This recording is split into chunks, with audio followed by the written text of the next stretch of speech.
It's good. Barnes & Noble. Yeah. I have a Barnes & Noble card. Yeah, you can get it there. Yeah. Hi, everyone. Hopefully we're live. I'm going to check right now if we are. Welcome to Natural One's playthrough of a homebrew that I'm currently working on all the time. Anyway, guys, we've had a couple weeks now where we've been not around. Well, we've been around. We just haven't been able to play. Is that a fat joke? We have busy lives. It is a fat joke. I'm fat shaming you. Round. Let me check if the audio is working. Leroy Brown. Oh! Oh my god! My kneecap! All right, wait. Now let's watch the replay. So we got to watch it delayed. All right, it's working. Oh, it's working. I'm so sorry about your knee, but I appreciate the levity there. That was Earlier nice. I hit it on a corner too, and it was like I imagined it, and it split like bread. And I was pissed. That's lovely. Well, okay, I don't know why that didn't mute because it was supposed to. All right. Okay, everybody. All right, so last time, if you recall, well, let me just recap real quick for those of you that are going to be joining this session. They were slaves. They were slaves big time in an Egyptian-type area, kind of Aztec. They were slaves for about a year and a half. They worked. They did the best they could. He painted stick figures on the side of a temple, doing the best he could.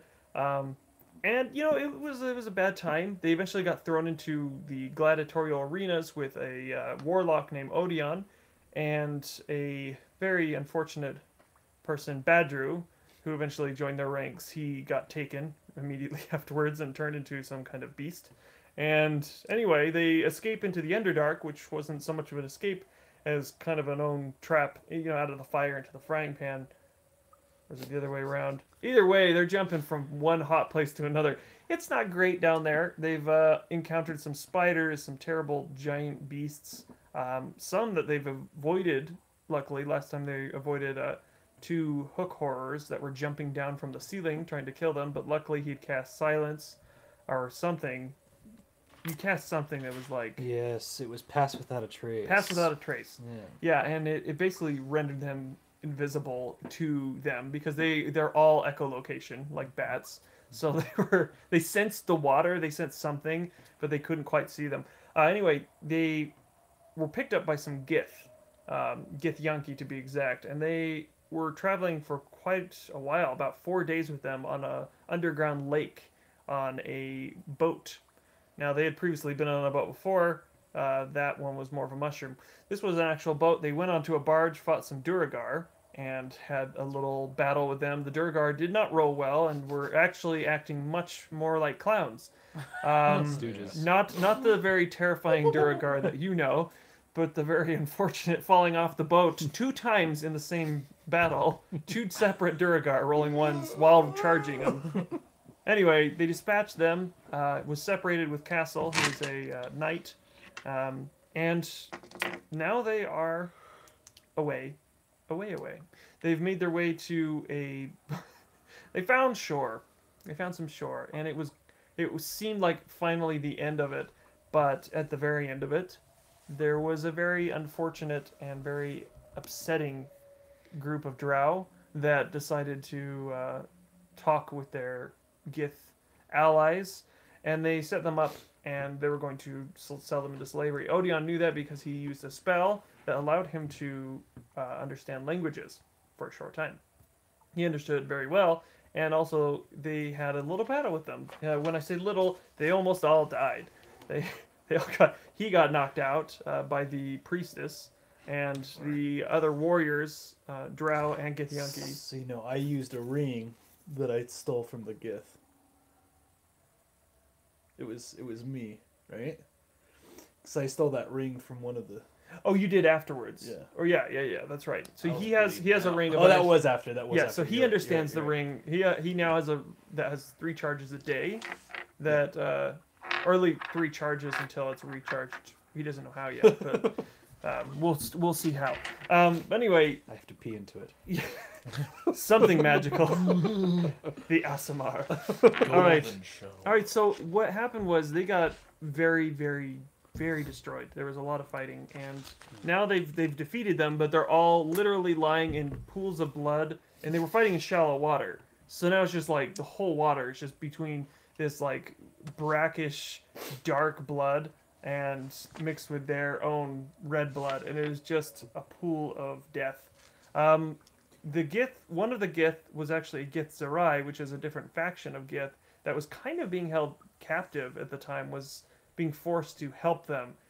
He turned on their masters last second and injured the main Gith, Yankee, which was, he was a very tough individual with a great sword of silver, and he was just tearing people up. But luckily, he had distracted enough to have some killing blow when you blasted a bolt of light through his chest.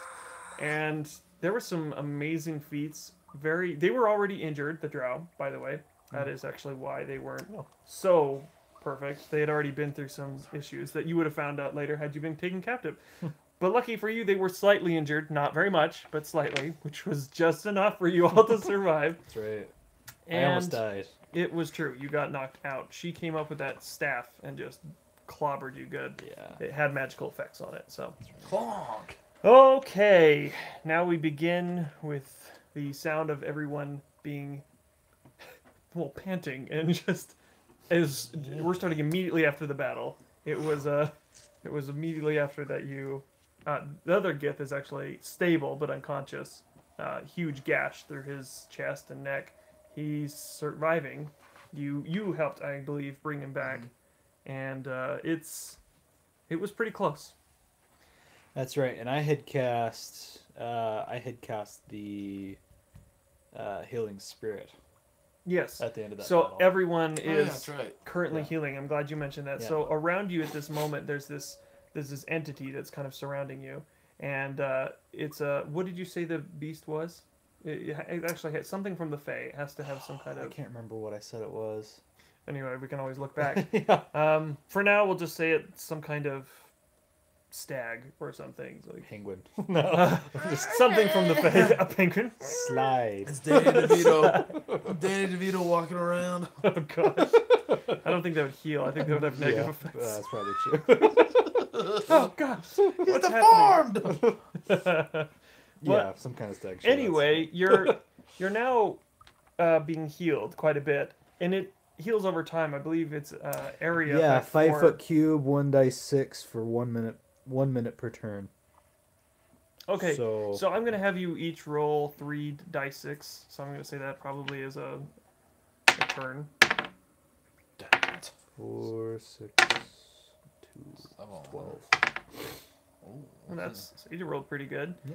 All right, so you all heal that much, and then it wears off, and it just dissipates, and the light and the mist that has surrounded you is now dissipated completely, and you're left in the darkness, and you can hear the water behind you. You came from like a river-like lake. It is massive, and you Odion finally steps out of the sludge and just falls onto the bank. He has expended almost all of his spells, and he is. And in my homebrew, I imagine it the way. Now, Aragon, though it has many faults, I did like the fact that magic exhausted them. So to a point, it doesn't give him exhaustion; it just makes him more tired on the outside. So he's noticeably tired from that account, and everyone else seems to be a little bit on that side as well. Ugh. You write down, I am tired. I am the tired. Tired.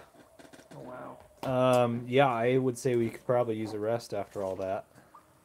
Yeah. Is there anything? Perception. I want to search for some kind of Yes, go ahead. save alcove or what have you. That would be 17. On the bank, where you're at currently, it goes up for about 35 feet, and then to the right there's this tunnel, which looks like the Drow footprints came from there. And then to the left there's something that goes down, and it probably goes back towards the water area. But to your back right, where you saw that man, which was actually the faceless one, That's right. sitting before, there is some kind of stone circle that was set up. Looks like maybe an old fire pit that was was set up, and it looks like he was trying to tell you something. Right. Yeah, That that's high of kinda- a roll, that's you kinda see what it. I was thinking. Yeah. Like, I want to investigate. Okay, so you slosh out and pull yourself up to this area. It's about 6 feet, so you have to exert a little bit of strength. Nothing where you have to roll for. You're not in heavy armor. That's right. You, I can't. you. I'm too I tired. can't do it.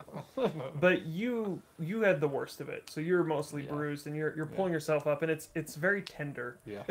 You pull yourself up mostly with one arm because she struck you on one shoulder. I'll come give you a boost. He comes and helps you.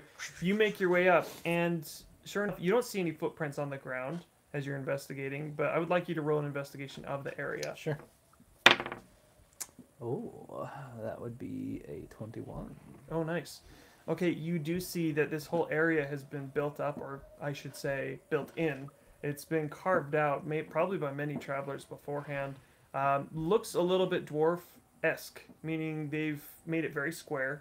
Like you go down it's not noticeable from the ground from where you were, but once you get up there, you notice it kind of goes down a little bit and it's squared off. There is that little campfire area.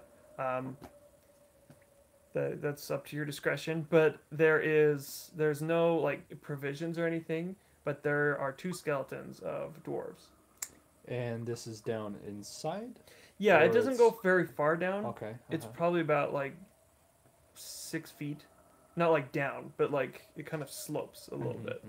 For like 6 feet. And it's like Yeah. an open, like an. Yeah, and the top of it looks like the total cave face, like it almost like it doesn't exist. They made this to be like a little area to possibly sit in, think about stuff.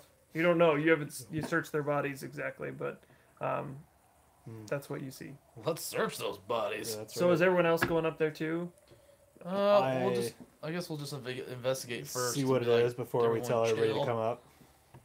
You never know what I'll do to you guys. Yes. I guess I'll do. Is it investigation or perception? This would be investigation. Okay, so I rolled a 10. Okay. As you search, mostly you seem to have no problem going through the body as you start moving things around. You do notice that there was a underneath or to the side of it there was dwarven carving, so it looks like letters, but you can't understand. Okay. And I don't believe anyone with you speak dwarven. Speaks Yeah. Dwarvish. Dwarven. It looks like it was carved well. Like it doesn't look like it was rushed or anything. I might add Holy that. Grail lies in Yeah. the castle. Nothing like that. Nothing like, Like, hey, we're dying. Help me. Yeah, I would suggest that maybe we rest here. I'll call out to the other guys and say, hey, we found a spot over here. All right, so the rest of them climb up, and now that's just at this point. It's only Odeon, Alana, and the Gitzerai, which actually Odeon and Alana are hefting him up to. It's kind of a labored practice moving a body that's just so weak, but he's not that heavy. He's probably like 120 pounds, and you move him up there, and he's still unconscious, but they drag him down into this area, and Odeon takes his time moving the corpses out. His specter is keeping watch. Oh, yeah. If you remember, he killed one of the Drow, and as he right. threw him to the ground, he pulled him back up, pulled his body, not his right. body, his spirit out, and made him a servant. So he's doing what with the bodies? He's moving them off into the water. into the water. Okay. Yeah. Rest peacefully, boys. Death Oh. doesn't concern him so much. Yeah. It's just another passage. Right. Remember, he was a priest of Orun, which is the death god, so he knows about death, and he doesn't really. It's not like he doesn't care. It's just that it's not to him. It's not a bad thing to die. It's just one more step. To celestial powers. So I definitely need to rest. Me too. Probably shouldn't build a fire, even though there's a fire pit. See, Odeon doesn't need sleep. We know that about him now. No, he Oh does yeah, not. that's right. He will keep watch with his specter. Now, to get a full rest with Does he have Pact to? of the Moon, he just has to be dormant, like Like just sitting. meditate. Yeah, it's a meditation type thing. He could literally stay up all night though, and forever, Yeah. until he chooses a different invocation. So I'm gonna ask him if he can make sure we're watched over. And he says, without question, I'd be more than happy to. And before I go down for rest, I want to roll Arcana on my new ring that I got and see if I can understand it a little bit. Yes, go ahead. That would be a 7.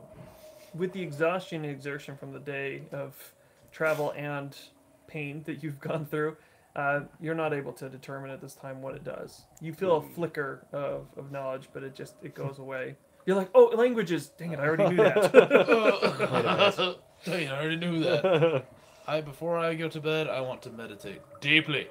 Okay. Great. So communing with Azrael or just Oh, meditation? 20. So communion with Azrael or just meditation? Azrael, like I kind of want to just like Reach out. bring Open up. everything in, Okay. in and out. So as everyone else starts dying down, like almost like flames themselves just flickering to absolutely out. Just people jumping up a little bit because of the horrors that they know that exist down here, but most people are out at this point. And Odeon sits in complete silence, unmoving, with a specter that's just pacing near him, a drow specter, which is not corporeal. It's mostly like the body is kind of wisps and it fades off to nothing, but kind of the upper half you can kind of see. It's very, in the hair of a drow is already white, but the way it's moving is very underwater. So it's very it's creepy, but you're not used to this, but you understand he's controlling it, so you have some security. As you're putting this out of your mind, as you're taking the deep breaths through the nose and out the mouth, you feel your body rising and dropping, and everything just kind of fades away around you, almost like a blanket put over you. And you start to sense minor visions of past. You see your mother before you even knew her, because she died at your birth. You see bits and pieces of time, incoherent mostly. I'm sure to some sage they'd be able to gather some information, but in that moment you find yourself on a open plain. But this plain is actually different than anything you've ever seen. It's not Earth. It's not Tavoriel. It's almost like an endless sea of wisps, just different like moving things. And you're on a solid rock that's almost like floating through space. And you are sitting there staring at this for a few moments before Azrael's voice comes to you and says, "Do you know where you are?" I say, not that I can remember. I don't The know. astral plane. That's right. Oh. You're not there. You're not there. I'm not there. But I'm sensing your thoughts, good, brother. good. Well, you know what? While you sleep, you actually do receive information from your Deva, which is Azrael. So I'm going to say through this, you are astral projecting to his vision. Okay. So, Dream at the same so as he sleeps, his presence is starting to be made known. And he says, "Do you know where you are?" And you answer. You kind of surprise him as he's in this deep meditative astral plane. trance. We're in the astral plane, brother. Oh my gosh! And you're looking out over this expanse, floating rocks, massive rocks, but also on those rocks you see various ruins. You see temples. You see, over time, you see different things. Almost some fish-like creature, very large, almost like a whale, moving very huge in the distance. You can see a tail just move through. You see very strange things as you're standing there. It's almost like time doesn't exist, and it doesn't. You're in a place where age, food, water, nothing is needed, and you could live forever in this space, untouched by time.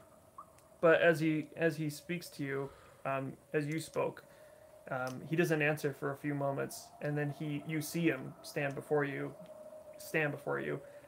Something of him stands before you, and he begins to speak to you, almost endearingly, quietly at first, but then with a very like, "You've got to understand me" sort of tone, and says, "This place where you are now is a place you will soon visit, if you go with the Gitzerai.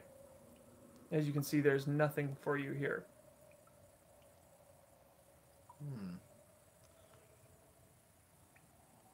Well, Do you mean that we should not go with the Githzerai? You see him kind of sit there for a few seconds, but then he says, "The Githzerai has ambition, but not of the Githyanki. It's a ambition that wants to take him home. He seems to only care about himself. If you were to make it clear with your ability, you even while he's mentioning this, you sense portals. You almost see portals in the distance, and right behind you there is a portal. He says, on this spot, if you can find this spot, it will take you back to the mortal realm. Not in the Underdark. It will take you to a different city. There are portals all over in almost every single city, major city, and I don't know where you'll end up.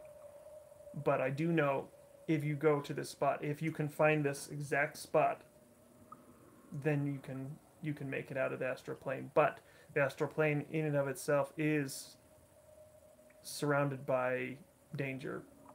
It wasn't as calm as it once was. The Githyanki have taken strongholds here, and the Githzerai, they have monasteries and things like that. in the astral plane? They do.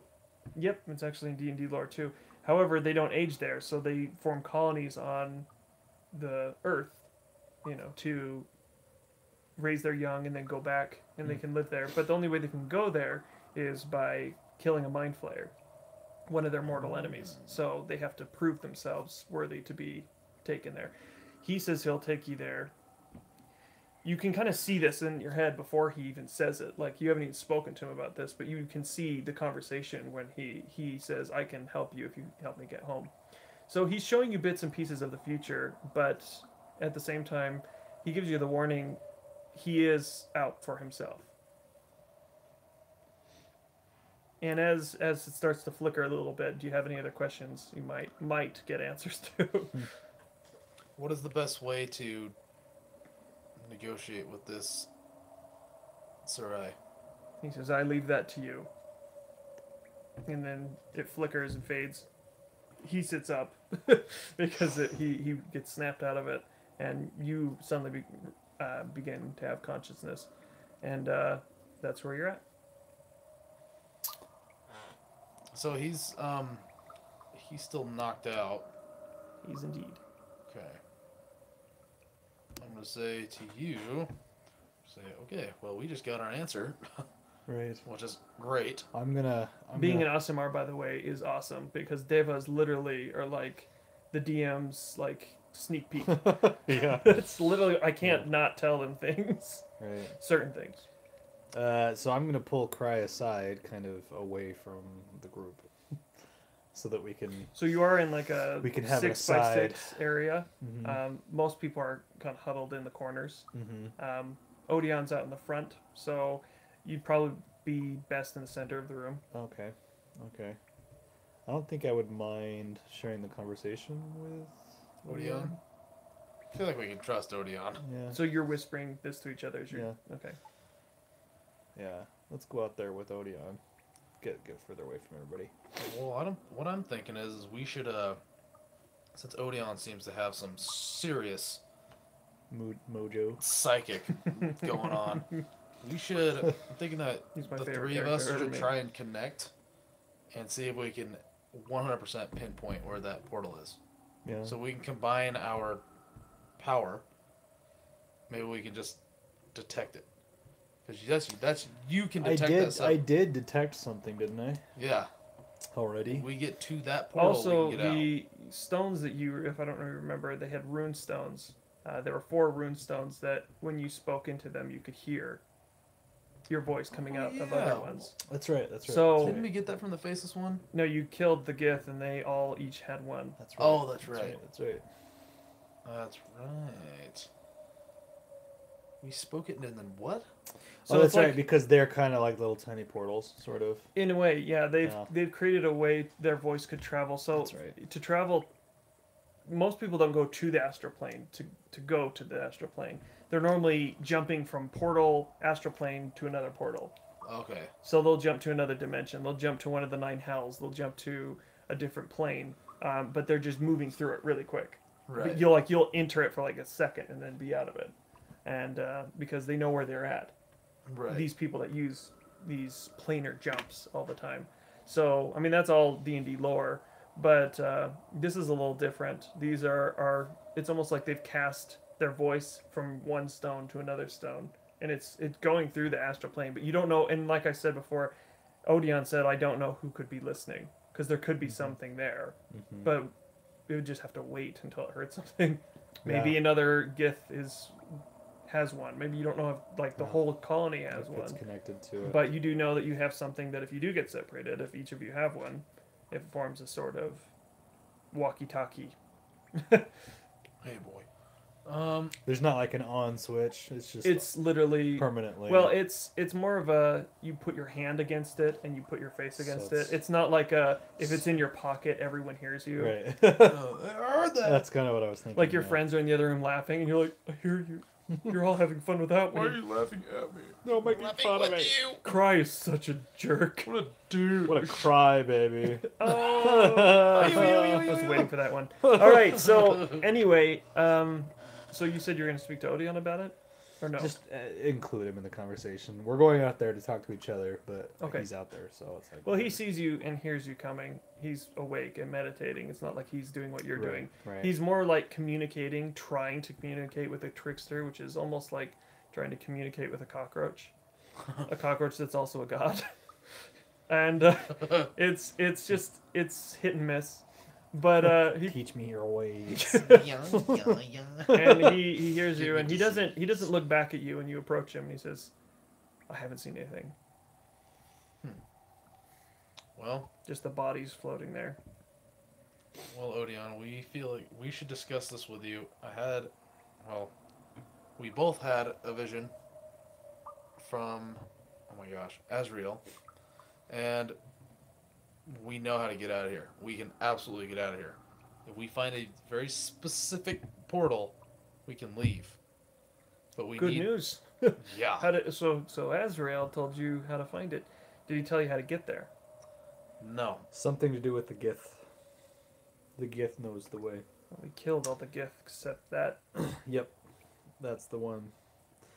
He knows a way for us to get into the astral plane. However, we know his motivations are purely for self, so we shouldn't trust him. However, he knows how to get there.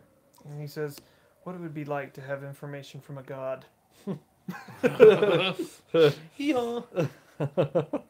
And he's sitting there thinking for a while and says, well, we should probably ask him. Probably in the morning. Oh, I thought he was talking about the trickster. We could always light this fire and dance around it. He might like that. He's Flap just our as, wings. he's just as likely to kill us. He's like, I don't like that. And he says to you in a very serious but also a joking tone, he says, also, if I ever come to you and start acting strange, it's probably not me. He's just like, I don't know. If I go away for a while and come back, I don't know if it will be me. So just Does the trick always- take over you sometimes? always... No, he doesn't take over me. He disguises himself for fun all the time. Oh my gosh. All right, so he suggests to wait till morning so the rest can be done. Okay. How have we distributed those stones? Have we? Or You haven't. I don't remember who picked them up. Probably Odeon, but Oh, okay. I mean, he always handles all the magic items until someone else says anything. Yeah. Well, I suggest Yeah, let's- each of us take yeah, one. let's I don't see, know who else we give one to. Who else is with us? Alana. Alana. Yeah. Alana and Odeon are the two I could NPCs. see Alana. And there's how many? having There's one. 4, you said? Yeah. Give the other one. To One of them Alana. was the Gitzer Eyes. When you guys, he was looting everybody, so he pulled one from him too. Oh. So So are they the same? Are they all the same? they're all the same. They have different runes on them, different colors. Probably. Oh, you wouldn't know, so I won't tell you. Okay. Oh. It's not terribly hard to get that information, but I'm not just gonna be like, Right. and you also know this, history checks, guys. Yeah. Yeah. And just saving us some time. All right, so he gives you all each a stone. They're round, smooth. They're oval shaped, and they have a little rune, each different colors: blue, red, green, and yellow. I suggest we take code names before we use these. That way, anybody who may be listening. Write it down because I won't remember. Yeah. So if you do end up picking one, you don't have to do it right now. But I will be Eagle 1. Eagle You one. can be Eagle 2. You could be that chick I bait. Odion's like, I don't want to be that. I'm not your trash. No, yeah. You can call me Gunther. he says you can call me Corvo, which just means crow in Italian. Yeah, ooh. Yeah, girl. You can call me Donkey. Gunther. Mhm. Okay. Not Gunter. No. Okay. And it's not Donkey, it's Donky. Donkey. Donkey. Okay. Donkey. Fair enough. Donkey. All right. Alana will have to pick her code name later. Anyway, so he says, well then, I suggest you rest. Time is short. I don't actually know the hours down That's a here, good point, yeah. but That's a good it point. doesn't feel like it's been more than 4. No. Oh man, I want to sleep for My 12. specter, I my agree, specter's I'm starting exhausted. to shimmer and fade a little bit, so I could tell by the end of this rest he should be gone. Okay. Yeah. He's like, I've never used this spell before. I felt like I could do it, and I did it. He's like, I've been staring at him, talking with him for hours about the Drow. He's very not understanding and angry, so I don't think I'll get much out of him. But I will continue to try. Okay. I'm going to bed. Yeah, ditto. I'm gonna do a slight meditation before bed too, though. Now, I'm gonna try meditation to- is a rest, part of rest, so Yeah. Oh, thank but It's I not like I you're- particularly want to concentrate on portals again. okay. So you use your ability as a horizon walker and start feeling out, and you sense very strongly that a lot of energy is coming from the Gitsurai. You know he has the ability to travel through portals, and it's almost like distracting. But you do sense further down. So you remember to the right was an area towards the Drow where the Drow came from, Where the steps and were the going, left yeah. kind of went down, and you imagine that the water is over to the left as well. So it's probably leading back towards the water. But you do feel maybe about a day's journey if you could get back to the boat, which probably could. It's still there. You could probably make it to some kind of portal. You don't know what's guarding it, what's with it, because normally portals aren't just sitting in the middle of Right, nowhere. They right. all have keys of some sort or some kind of somatic or verbal, command. So you don't know about it, but you do know there is one not far from here. Okay. All right. I Good job will using your skills. Take my rest. All right. So you fall back asleep almost immediately. You know that feeling of exhaustion where you hit the pillow and you're out? You hit the rock and you're out. It feels like a pillow. You're so Hit a tired. rock and I'm out. You awake to Odeon moving you each individually. It's that resentful, I don't want to wake up, I'm uncomfortable, but you wake up anyway the same. And the Gith is actually up. He's sitting in the center of the room and he's been meditating. And he stands up as well. He looks at all of you a little bit with a kind of a shamed look on his face, but he speaks before any of you speak. But he says, "I'm sorry for my brothers. They meant you harm, as you could tell. I couldn't say anything, and they would have killed me." We understand. We've been in that situation for a long time. This is thank you for understanding. Why do you think they intended to behave this way towards us? The Githyanki are always looking for advantages in our war, and the Drow on their side would have been pretty formidable, but the Drow aren't to be trusted. They wouldn't have come to their aid. They just want more slaves. That is my belief. I believe it. Oh, I can't think of what I was gonna say. Left me. By the way, I should mention the D&D ambiance, the Underdark, is actually by Sword Coast Soundscapes, and it is something that I had to mention. Thank you. It's literally just noises, but it's actually pretty cool. It has a whole playlist. I'm not contracted to say that. I just think shout outs are necessary for someone who made something. All right. What were you saying? I was going to say something like, I'd never heard of your race, the Gith, until recently. Did you roll history before on them? Can't remember. I'm going to say this is kind of a deceptive roll because you kind of knew a little bit about the Gith. Okay. You all rolled history and got something, so I'm going Uh-huh. to say you knew about me since I walked into your presence. I have the ability to travel distances to a place that doesn't exist, that also exists. Can you take people with you? I can. However, my people probably wouldn't want you there. Are there places there where your people are not? Most definitely. It is a dangerous place we keep to our monasteries. The Githyanki are always traveling by ship, floating through the air. They actually do. They have ships like pirates, and they have big barges. and Lightning pirates, like it kind of Stardust. Yeah, a little bit. But they actually have dragons too. Oh, cool. And he tells you, we don't travel past our monastery walls. We're very protected there, but outside we are not. What kind of threats are there? What kind of threats do you face?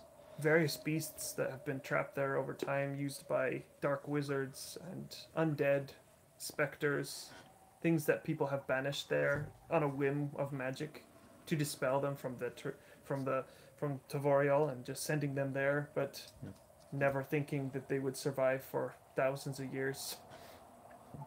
Wow. Basically, wizards are like, oh, I'll stop this giant monster by throwing it into this portal. It goes into a portal. Where did it go? It went there. Somewhere for eternity. Exactly. They don't age or need food or water. They're just fine. They're just hanging out there, just either floating around or moving around, hunting other things. Dang it. Well, Uh, can you take us now? We would very much like to get the heck out of here. We don't belong here. Well, I could take you now, but it would drain me of all my powers. There is something close that might help us travel there faster without expending my ability to get us there. what do you know about it? We were headed there, so it's not far. I don't know the exact location. Are you aware of it being inside like a city, or is it being guarded by anybody? Is there any kind of That I don't know, but pre-gate? those warriors would have taken short work of most things down here. And he says, please, you haven't taken any of their weapons, have you? Let's see. Did we take any of their weapons? You haven't done that yet. They're silver blades. That's right. That's right. Oh, that's right. They have a big freaking sword, and then Uh-huh. Yeah, he had a He had that two-handed, great- and then the other it was a ones great had sword. long swords, but Mhm. they're curved, almost like scimitars, but they're sharp on both ends. Very ornate. Wow. Anyway, he says, well, don't take them if you plan on traveling to the Gith worlds. Why's that? They hate when other people use theirs. They will hunt you relentlessly to get them back. What if brought we them? What if we presented them as Mhm. gifts? You know, what if we presented them? No one has ever done that. I'm not sure. We could be the first. Perhaps the Gitsarai would accept them if you came with me. You see him look quizzically for a minute and says, if it were me being told that one of my kind was saved and they brought the weapons of our hated enemies, I would let you in. Insight. 20. And you might get more. 18. With that, both of you know that he's telling the truth. He believes that if you go to their monastery for aid and rest, that they will probably let you in if you bring them those weapons as gifts. Let's do I it. think we should get those weapons as I gifts. feel like we found a bag of holding. Oh, we did. Is Odeon holding that? So the Gitsarai was in charge of just That's holding right, the that's stuff. right, that's right. However, it wasn't his. It was just he was the pack mule type person. He never put a thing in there. And who took it? Was it Odeon? Okay. He doesn't know he took it, but yeah, Okay. Odeon's. You saw him swipe it. Oh, okay, okay. That's a very useful thing let's to put have. all of the silver weapons in that. Yeah. That way they're like out of sight. Let's bring Yeah. their armor. Let's take like This is their why I like armor playing with off. you guys. Yeah. You're not just like, let's wrap them in cloth and then take them. We'll carry him the whole way and then clink him down the hall. When you have a good group, it's always fun playing. I've played enough Dark Souls in my. Can Oh. so I just had a thought. Can we take a bag of holding through a portal? Okay. Anything that you're carrying. However, when you take something Because I know through, that's kind of like a portal inside. this of is a portal. something he's telling you without the accent. He tells you quickly that you can travel. Most people travel to the astral plane by just traveling through like their astral projection. Okay. There's like a silver cord that is like from their material body while they rest in a safe location to the astral plane. However, the only time you can go there is if someone like a Gith who has the ability to travel in plane to the planes actually grabs your hands like in a circle and you all travel together.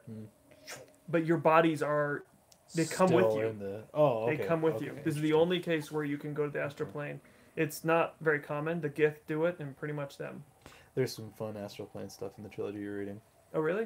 Oh, nice. Yep. I haven't gotten there yet, but anyway, yeah. So he explains to you that your bodies will come with.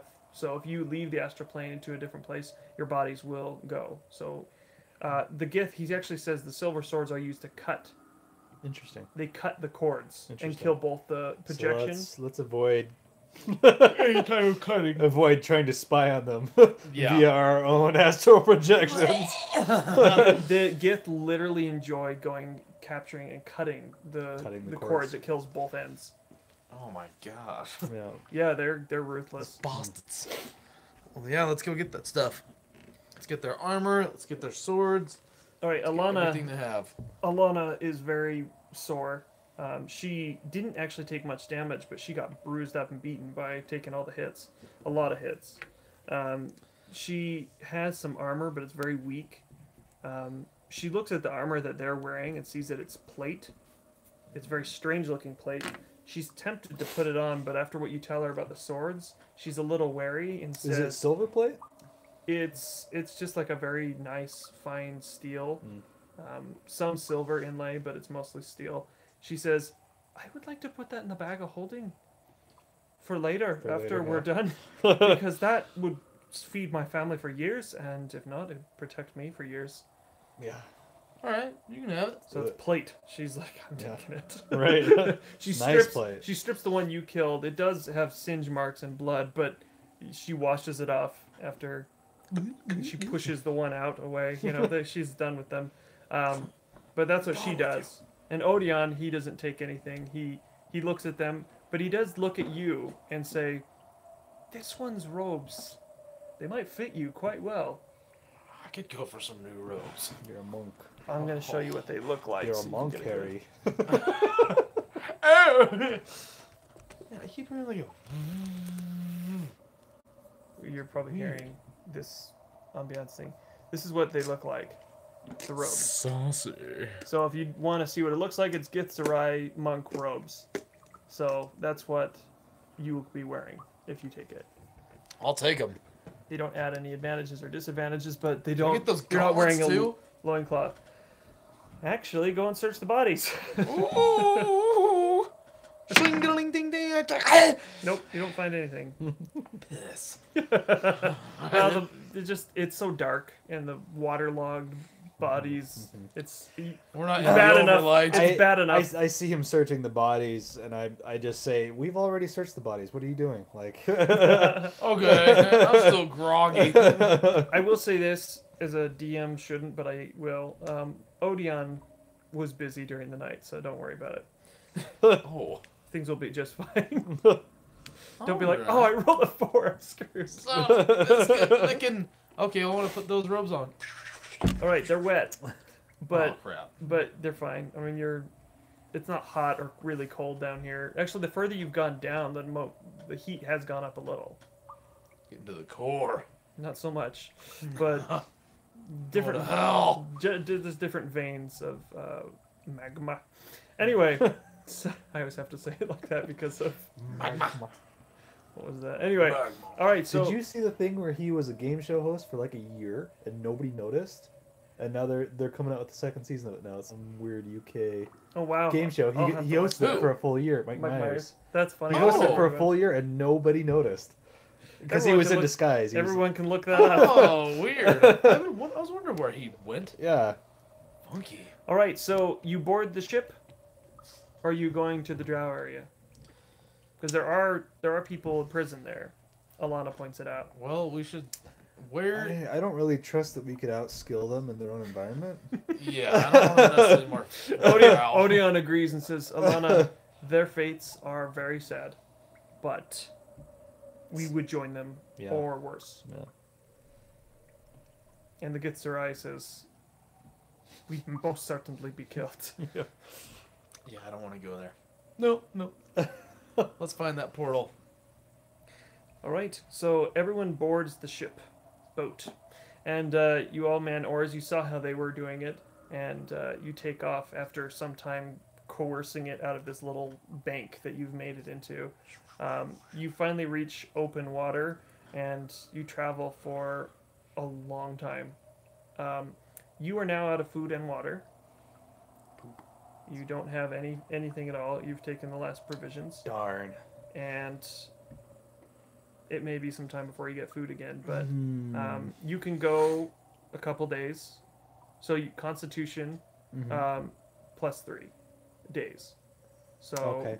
so you have So your the- Constitution the, that the plus bonus, whatever the, Oh. the plus modifier. 3 days before you Okay. become before you die ish, you know. Die-ish. Nah, I mean if Before you die. basically you become exhausted to a point where you can't do too much. Anything really. No. Yeah. Extreme. Water is consequence. less time. I think it was Constitution plus like 1 or 2. Am I out of water too? I know I had a water skin. You did have a water skin, and sharing it with the whole group, Mm. it's now empty. Is this water that we're sailing on not good? It could be made good with boiling, but you'd have to make Light a heat, fire. and no one has Do done that. that yet. Not saying you couldn't, but you're also traveling In in the a very underdark. dark, safe Yeah. place. Yeah, so yeah, that's Do we know how infravision works? roll history. You're thinking about it. You've heard about it. That's just 12. Okay. You do know that certain creatures down here are able to use infravision. You're not sure on what infravision, how it works, and how far it works. We just know it's you just know that it is something that certain underdark races and creatures have. I do have burning of hands, but I don't really want to burn everything 15 feet in front of You me. have a bowl here. All right. So, Good. is there anything you do on the boat, or am I rolling encounters? What, I'm going to anyway. what I'm just does saying. our... You should cast. yeah, I know it worked really well last time. That works for an hour. I think it would make sense. Was it Yeah, an hour? yeah, 1 hour of plus 10 bonus to stealth. Yeah, It's nice. yeah, I'm gonna go ahead and do that. Immediately after when you get on. or- Well, what does our environment look like? All right, so you're traveling on not very fast waters, but it's moving. It has been the same bioluminescent underneath. They called it I think it was the Star Lake or something like that. I forget exact name because I don't have it open right now. But it's a very lit place. It's lit. It's not like super bright, but you can see in here pretty far because you can see to the different lights. Some are dim, some are How not. high is the... About 80 feet up. That's pretty high. Yeah. And there's different like stone pillars that so are it's, just made so it's kind of cavernous. mhm, Is the water moving at all? very, very lightly. Yeah. So it's not stagnant, but Uh-huh. it's definitely not rushing water either. Uh-huh. There are parts, and you have been in them, that have been a little bit more rushing, Yeah. but mostly when it's facing a cliff. You did slope down when you guys got on the water, just like that arch went down a little bit, Yeah. but nothing too fantastical. This might be a full day of travel. I might want to wait until I feel like it's a Yeah. bit more. When things start getting a little heated and different. Well, yeah, yeah. All right, so But we should probably be really quiet. Yeah. as you can. Yeah. Stealth. I mean, do You're on water.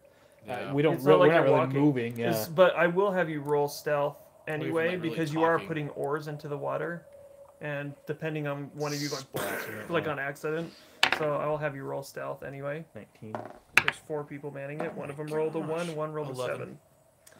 All right, Not well, all wrong. encounter anyway because 1 and 7 not great, but Yeah, you 19. collectively rolled 19 and I have a 7. okay, so all under Yikes. 10. Oh, wait, that's no. not great. Yikes. 11, I mean. You Sorry. got an 11. Oh, You got an 11. Okay. Okay, that's better, but with that 1. All right. Yeah. All right, trying your best not to look at my screen here.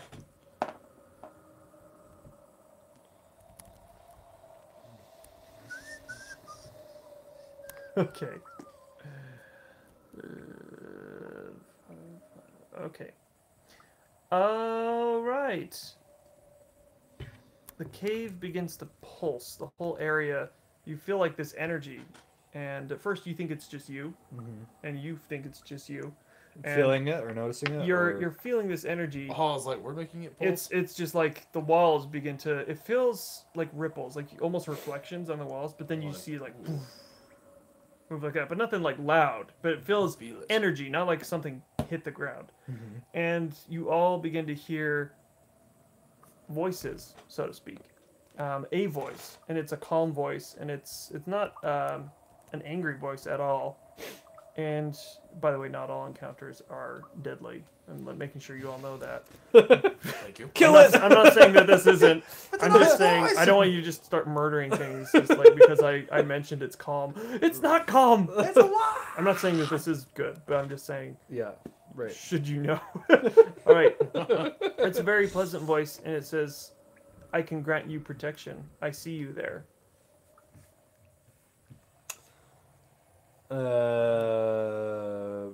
Is it like a voice in our heads, or does it seem like it's coming from a direction? It seems like it's coming from a direction. Right now you've reached a part of the lake that you can't see any exit or anything behind you. You've come out into like a middle of nowhere. Like it's so big. It's coming from like the right side though of your boat. Perception off that. Also direction. the starboard if you're 19. Stop it. I'm gonna... a 19 perception. Yeah, I mean, you could call it investigation, I guess, which would. The voice Be the sounds same. very elf-like. With the dialect, it sounds elf-like, ancient, I should say. You can tell where it's coming from to the right. You can almost sense with your mind further than you can sense with your, like just walking, Yeah, I was about to say... like vision. I mean, you can't see it per se, but you see something, like a cave entrance. I'm gonna focus. Let's see if I can pinpoint and kind of just like Okay, communicate with this thing. Hi! you cannot. I'm going to say, in like a really quiet voice, like, "Who are you? What do you want?" Just to see if it can hear me, or if it's like needs me to. I'm wondering if it's listening with ears. Like, what's the deal with this thing? All right. You hear it all again, and this time it's aloud, outside of your heads. It's nearby. It says, listen. "Take me, and I will help you get free of this place. I've been trapped here for some time. Please help me."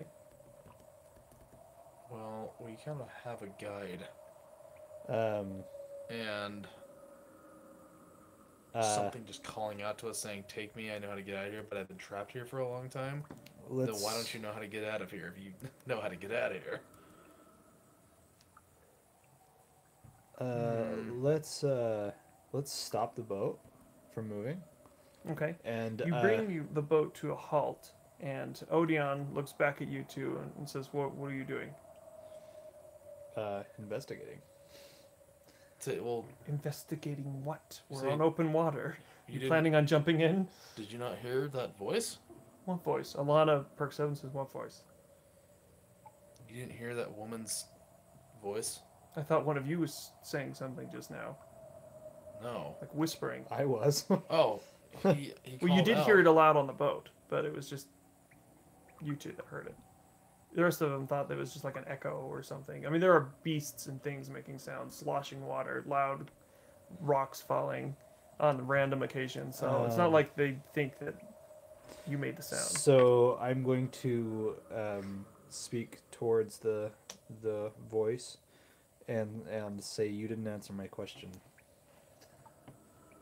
He says, "Let me show you who I am." And briefly, everyone sees on the far right. There's like a whole area that had been carved out over time. Looks very beautiful. There's actually a throne, like a chair type thing that had been carved out, and there's a greenish glowing mace sitting on, like, kind of on the throne, but like leaning. against it. And that's what you see. It's a mace. I have an idea.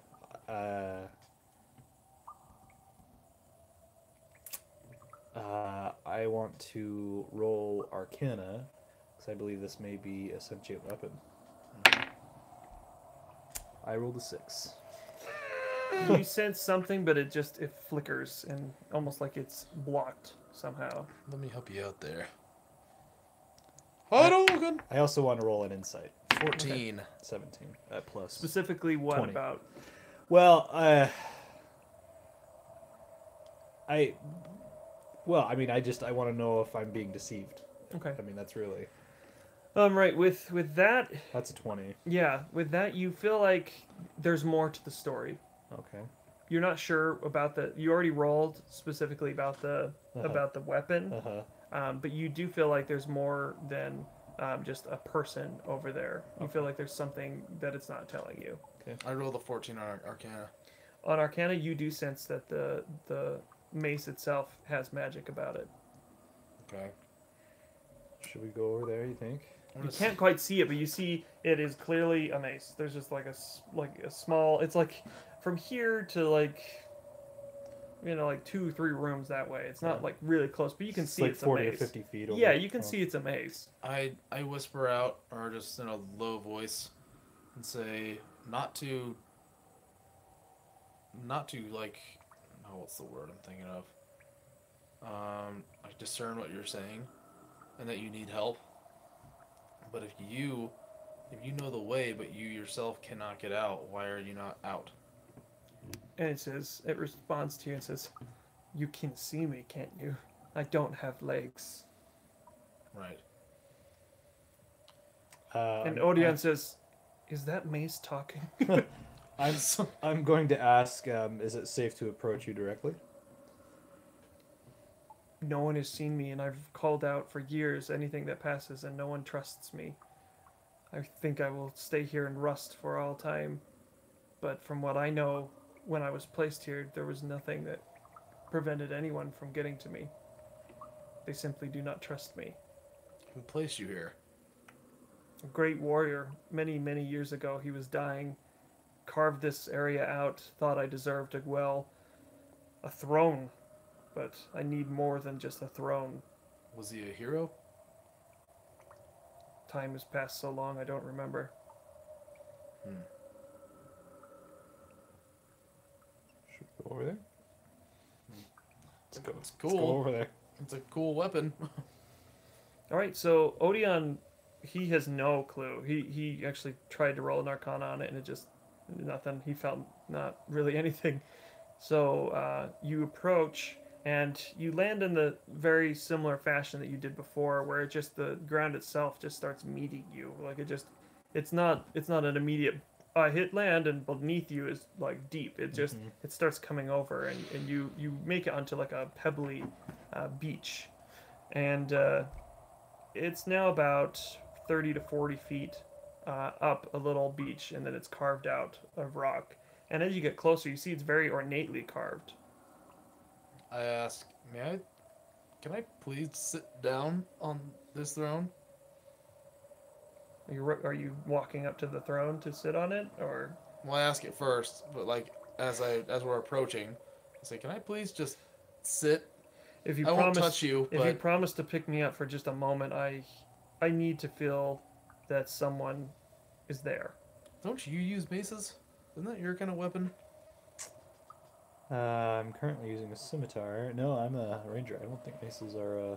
I could be wrong, but It's either simple or martial weapons. If you would are, a mace be a simple if you're weapon? able to use martial weapons, you can use simple, and I believe mace is. But let me.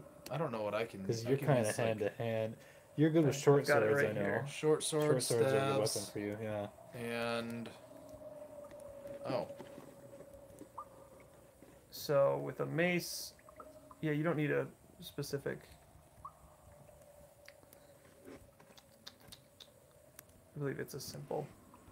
I could check it out, but yeah, while you're talking about it, let me. I know that what its damage does, but all right, I say, I'll check right now. I'm very sorry. We had quite Wow. the battle. I say we had quite the Love battle just pulling earlier. things We've been up. traveling for hours, and I would love Simple. to just sit. So It's a you simple. can all wield it if you needed to. Any of us could. I Are say, you but are you carrying a weapon right now? I have nothing but my hands. He never does. But I Do mean, you I want could, to? I could use it. Yeah, you won't be like And proficient then- per se, Oh, but bam! But it's there. it's like a short sword. You can use a short sword, and that's so simple. So yeah, So he wouldn't be proficient, or he would? would be he'd be proficient in the mace. I just like, I don't want to like just take the weapon, but like I really am just like I would like to sit down. but I tell it like if I mean, hey, I mean that's a good trade out. If you just want to feel the presence and a touch of someone that's been however long, then sure, like absolutely. You're like. Just My to be favorite. held, just to be held, more or less. I say, I say before it's a woman's voice, right? That's I the way say- I understood it. I say, what way do you prefer? Since we're here, what way do you prefer to be held? You hear like a very fey-like giggle, like this very like laugh, very strange laugh, Two and hands, one, cradled. What would you like? I'll even hold you on the throne. How about that? it says, "By the hilt is fine." All right. Okay, I'm just gonna. Okay, you pick it up and nothing happens. No, it's not like a trap or anything. You pick it up, but you do feel that the weight of it is like this comfortable, like you don't feel like it's like a connection to it or anything. You just feel like it's a very comfortable, probably it's pretty lightweight mace. And upon looking at it, you see that it's made of like a greenish metallic substance. You're not sure if you've ever seen it before, but you could roll history or investigation on it, and maybe you have. Alien metal. Ooh, oh, 20. You recognize this in one place in Zast. There is your homeland, if you don't remember. In the temple. There were a few weapons of adamantium. Oh man. Not like Wolverine, but Okay. it's a fantasy thing. Well before that. Like a meteor metal. But it is a very strong metal, stronger than mithril, and it's very desirable. But you feel like there's more about it though. Like you didn't do Arcana, but you feel like there's definitely something over time you could feel. However, you do notice that you just feel it, almost like Azrael himself is telling you this is not a sentient weapon. I ask it, what are you? I feel some sort of presence about you, and I don't quite understand. Room check. Oh man.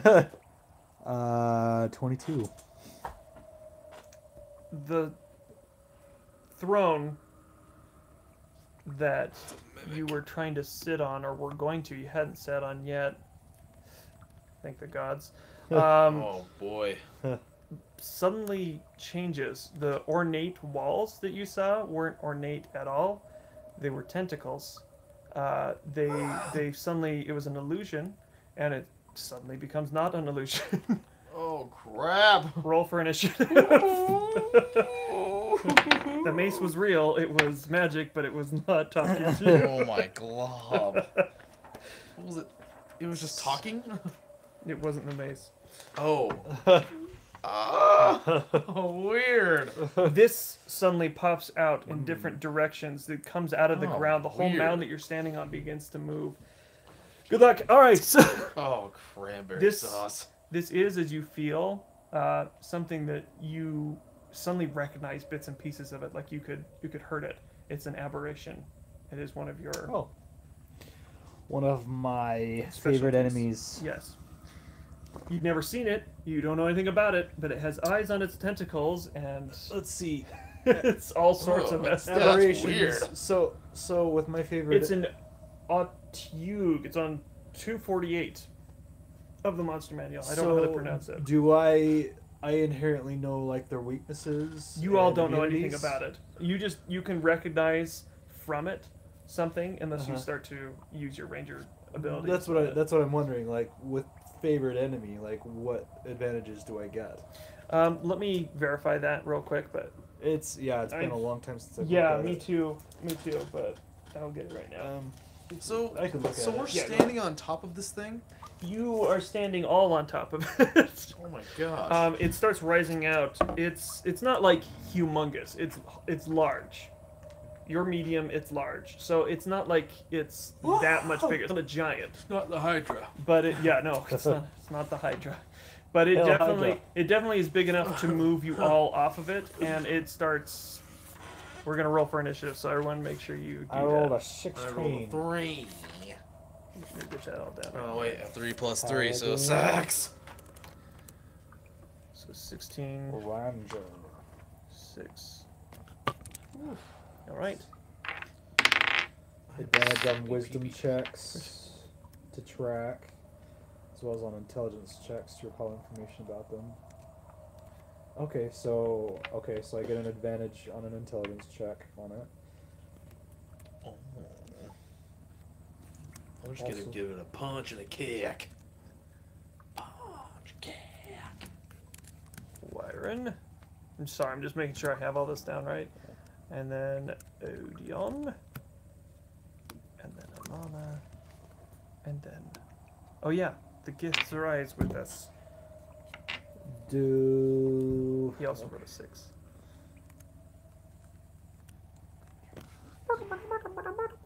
Bum, bum, ba-dum, do bum, aberrations speak? bum. This one, it speaks Otyug, but it also is able to.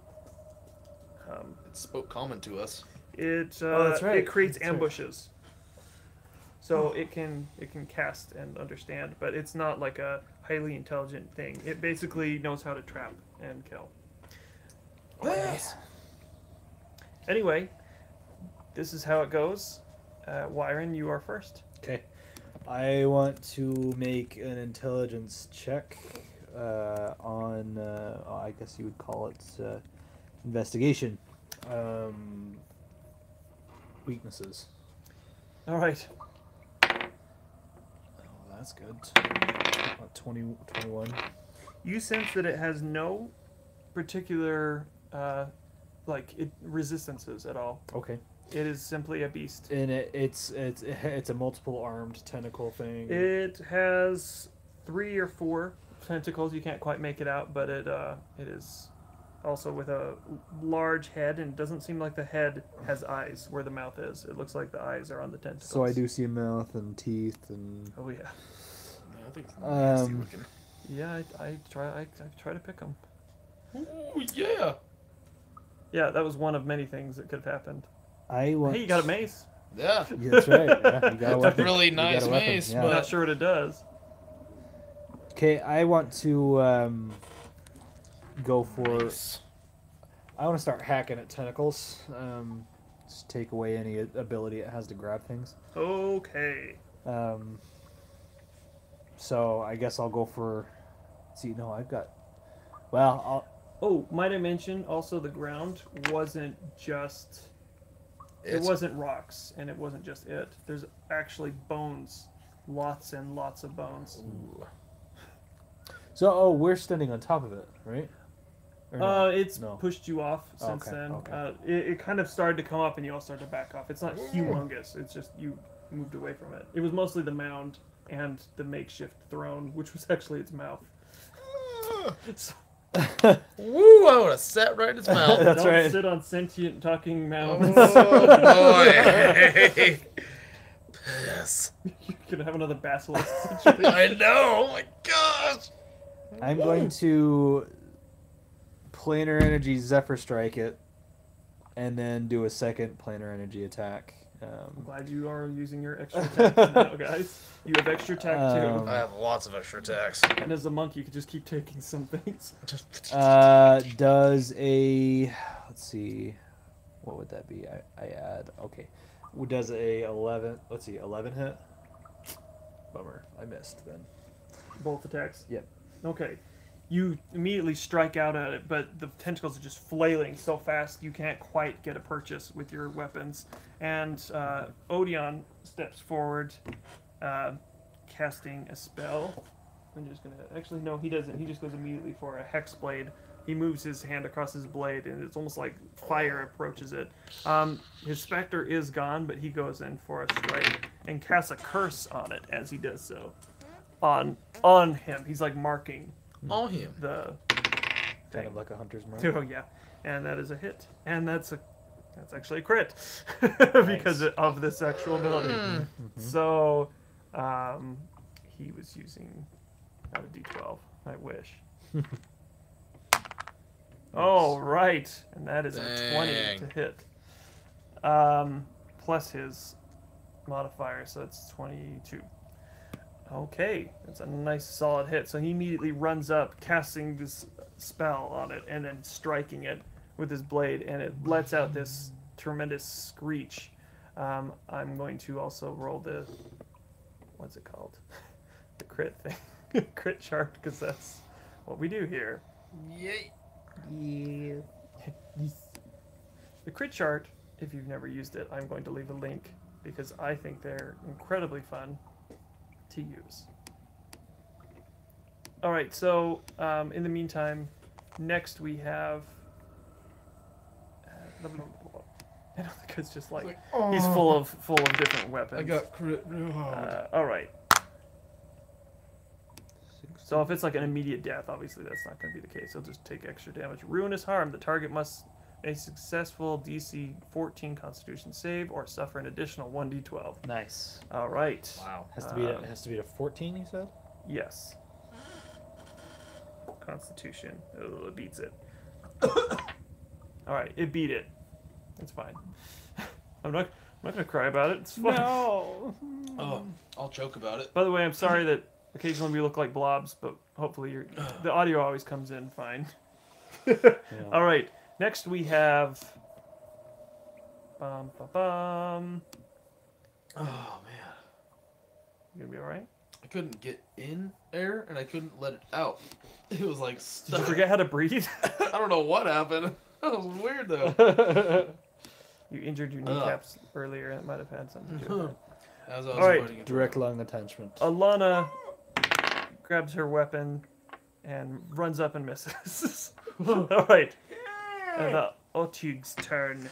Okay. Alright, it flings its spiked tentacle towards you. Does a 13, 14, 15 hit. No. Oh, alright. So it's, what is your AC? 15. Alright, I'm gonna write this down so I don't have to ask every time. Yeah. Alright, so it hits you, but it slides off you as you just try to dodge away from it. When you're coming off of your Zephyr attack, so you're kind of moving very quickly. So, Schling. all right, now it is your turn, Cry. Okay, let's see. Yeah. Oh, a 10 plus, well, stealth. No. I'm actually gonna keep something over here so you guys can't see what it's. Aww. Because I know it's too compelling to not look. Oh, dexterity, doy. So 16. Does it work? 16 Does hit? 16 does hit. Sweet. Okay. So I'm going to use... I'm going to use my... Oh my gosh, what happened? So, Fury of Blows. So, punch! Make 2 additional attacks. Using a key point. And then I'm also going to do a... Monks are crazy. extra attack level 5. I'm not stopping. I'm also just going gonna to keep punching it. use. Guess what? I'm going to. Yeah. I'm gonna Dragon Ball Z this One of my guy. favorite. And then I'm also going to use a key empowered strike, or just key empower my strikes. Okay, you can do that. So that makes an. Keep track of your key points, by the way, because I won't Okay. be. So I only 'cause use they one. watch. They know. They're like, hey, Yeah. you They'll used be like, one. "You use way too many." They haven't said that, but Oh crap. And that's a 1D, They will. 1d8. Okay, so 1d8. won't you? See you. Why can I not Don't. figure out Don't what be it weird. is? So 1d8, so that'd be a 2d8. No, it'd be 3d8s. So I was doing a key empowered. So if I key empowered my Fury of Blows. Then your attacks are empowered. Yeah. Okay, I don't know by how much. So 3. I'm not 100% familiar with a monk myself, Okay. so just do something 8. that pretty and then close to. One more. I might allow it. And Hadouken! 4. 15. Okay. 15 damage to it. Yep. Nice. So what are you doing to it, just so I can get a visual of you punching a giant beast? Well, So I'm- large beast. I want to run up to it, and I want to wham right in one of its kneecaps here. Just Does it have knees? give it a sweet palm. Bam! And then I want to jump. It does have knees. Yes. I mean, they're really thick knees, but You know, it's like punching a elephant. tree Is trunk. it like an elephant? Elephant doesn't have knees. I want to go wha-bam, jump, wha-bam, and then like as I'm punching and coming down, just wham, like really all hard on sorts that of same punches. kneecap. Nice. Well, it was very, very effective. So. All right, your turn. Ouch. No, Shrakar's turn. He spent his turn running up essentially, and then So, he takes another swing and he doesn't hit it. So 2 punches and it didn't land. Is Alana fighting with us? She already went. Yeah, she went already. Okay. She missed. It's my turn. It sure is. I'm gonna try to do what I messed up Oh. last time. Where's that a pencil? I don't know. I think you have it somewhere. Oh yeah, I have a pencil right here too. Oh, there it That's is. probably the one. There's 2 on the Oh table. wait, somewhere. yeah, there's. You're good. Oh, We're using it. So I used 21. left. Okay. Math time, everyone. 21 is a hit. Yeah, that's the Yeah. only one that hit. So that was my Zephyr Strike with planar energy. So that's 4. Nice. So that's 10 plus. That can't be right. 18. 18 damage. Yep. Sweet. So what are you doing to it? I'm still going for its tentacles. I'm trying to chop them off if I Gotcha. can. So You land some, disable it. you land some very good strikes in the same spot. It's about halfway through one of the tentacles. It is. So you said how much? 15? Yeah, and it was a Zephyr Strike too, so I Oh, nice. zoomed in and just. I love how fast you can move. Zephyr is like you just immediately start moving quickly. Yeah, Use Zephyr 11. All right. become a blur. Okie dokie. Okay, so you gain bonus to damage rolls against the cursed object. The bonus equals your proficiency bonus. So I add that proficiency bonus on top of every hit when they're cursed. And so it is you have to hit them to curse them, and I hit. So, Oh, okay, okay. Any attack roll you make against this, 19 or 20 is a crit. Oh, nice. Okay. If you curse target dies, you regain hit points equal That's to if your you roll a warlock. natural 19 or 20. Yes. Oh, okay. Yes, it is. Not equal to, just Right, the right. natural. Okay. And I'm just checking one quick thing. 'Cause it says here, and I don't know if that's true. Marked creature has disadvantage on all others except you. If creatures attack ally within 5 feet. Oh, that's Alana. Oh, she can. She causes everything to have.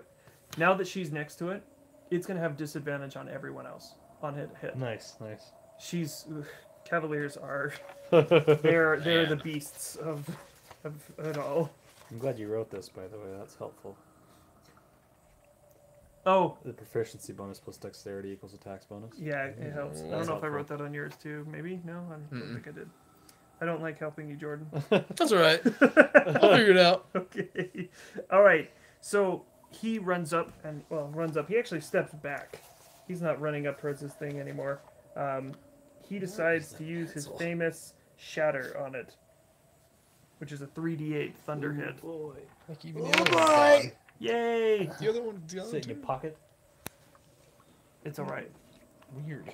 All right. 6, 3, and 7. Nice. So immediately you're all kind of getting a little accustomed to this shatter attack that he uses. So 3, 6, and Oh, 7. there it is. 16. Okay.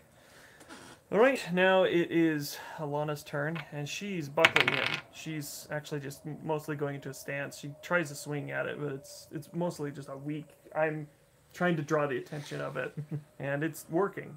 He's trying to attack her, and he hits. No, he does not. He does not hit. All right, Cry, it's your turn. All right. If she was wearing that plate, she'd be doing awesome. So she's Hiya! possible to hit. Let's see, 6 plus 6, that's 12. 12 That is not a hit. I'm sorry. Oh well. All right, so you take a swing at it, run up, try to kick it or something, but it's a little bit wary to what you're up to. It's like, this guy's gonna kick me. Kick me. What if I fake it out and say, I'm gonna punch you, and I kick it? But it's like, no. I You tricked kicked you and it. made you almost sit Maybe- on me. Actually, I'm more of a kicker. Here's the thing, maybe you did kick it, it just didn't do anything to That's it. all. It's just like, stop it. You didn't empower your kick. You're like trying to stomp a steel-toed boot. Stop one of its claws. Dang it. Okay. All right, now Is it it is Shakar? that is Shakar's turn. Boom, Can I change that to a 15? He missed as well. Can I change that to a 15? What? That's That your 13. that's your armor class. Oh, is it? Oh, I thought that was damage. Yeah. Oh no! I'm doing damage elsewhere. Oh! Yeah. All right, it is now Wyvern's turn. Wyron's going to do a dual attack. Attack, baby! Oh. Both his hands.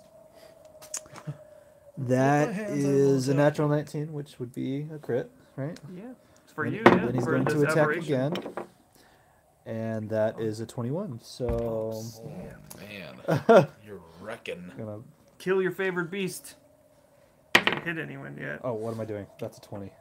Okay. All right. So the first So the first attack does.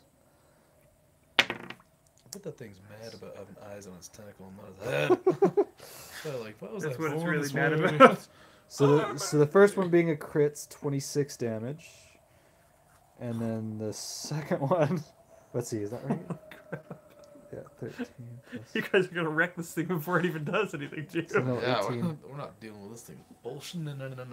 No, my bad. 32. Oh yeah, that's. 32. As a DM, you kind of want to hurt someone once in a while. And then the Fine, kill it. See if I can. second- 32 plus 40. 40 damage. Holy Total. piss. On your Nuggets. second one? No, just total. Oh. Because the first one was a crit. Holy so hell, man. The second one was 8 damage. Okay, 40 damage. Now roll your crit. Your crit chart. Oh right. Gotta be fair. By the way, if it does it Um, to you, it'll be the same thing. You Right. blow a very strong kiss. 80. Knocks it over. 83. Ooh, man. The target suffers triple damage What? and is incapacitated for 1 round. That's 100 and let's see.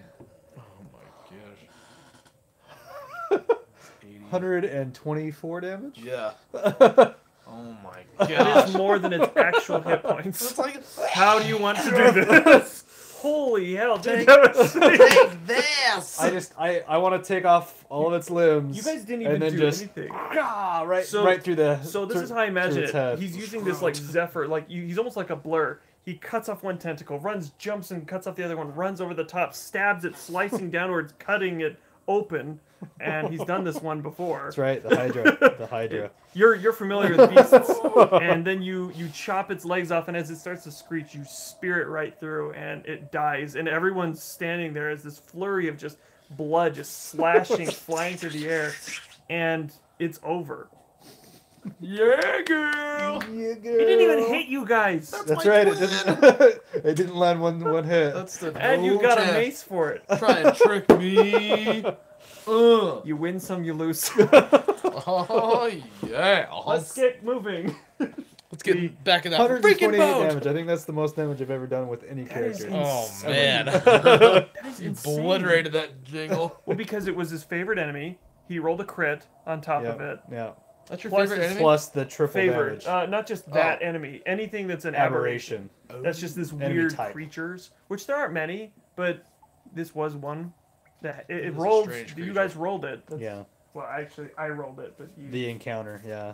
Bones. of Well, steel. congratulations. You destroyed that thing. We're gonna get some gold plates on those Oh bones. boy. Sling, sling. All right. Speaking of that, As you're standing around this corpse and bones, yeah, I can't imagine finding something useful, but I'm gonna look at it Yeah, I was about to anyways. say. I Odeon turns to you and says, "Remind me not to get on your bad side." Alana's a little afraid. She's just like, "I've never seen anything like it." You guys didn't even use your Asimar abilities. I imagine it was kind of ferocious, kind of. It was a Yeah, little, kill it was a this little thing. bloodthirsty, Kind of but terrifying, you are yes. kind of the dark side of Yeah. the Brotherhood. Yeah. So I rolled a 17 on investigation. I'm just checking this thing out. okay, as you search this thing particularly, you do notice that on the ground around it, you don't really notice anything on it. Like, it's not like it has pockets. Just- right. But nearby, you do notice that there's at least 60 gold in general, like Is of there the all the pockets. corpses and stuff? It takes you about 15 minutes before you gather what you feel like is probably enough without digging into the pile. Right. You know, unless you want to really exhume all these things. I'm just No. gonna. I rolled an 11 on perception. I just want to see if there's like anything other than the gold catching my eye that we could possibly use, Yeah. and or something that the fallen warriors dropped. So you do see a set of tools on it. You see, like, not on it, like nearby. It's not like it's wearing utility belt. That would have been Got a fun. Batman belt. This guy was handy. You see a set of tools that are actually like a craftsman's tools. That's what you found. What do I use that for? But never You know. don't really. You didn't Yeah. do too much with tools, except you worked a little bit in the smith, Yep. oh yeah, I did. and he worked in worked leatherworking. with So leather, if yeah. you did something with them, also this is fun, and you may not be aware of it. And this is kind of a learning moment for everyone that hasn't read Xanathar's Guide to Everything. They added something that was quite beautiful with tools. If you are proficient in tools, or you've used them for a long time, like these guys have, you become able to, for instance, leatherworking. He's able to determine things about leather and investigation on leather works and things like that. He's better at it. He has an advantage. Same thing goes for you. I love how I opened it and I didn't even look. That was really weird. Bam. That's the second time. I think I read these too much. It's in the middle. All right. For instance, these tools you could use them to identify hides. You can investigate. Your insight is better when you're studying leather or clues related to them. Arcana, your expertise is working in leather, grants you added insight with inspecting magic items crafted from leather, such as boots and some cloaks. So they added a little bit to Cool. tools rather than just saying you can make things. You know. You. Cool. I got some tinkering tools. Some tinkering toys. He's over there playing with the toys. These are Toys. toys. I Toys can for build these tots. bones together. And you can understand. Let's see. Expertise lends you an additional insight when examining metal objects, such as weapons. So you'll have better chance of understanding weapons like this one. Yeah, I was about to say. Now that you have these tools, if you feel like I just some reason adds this extra ability.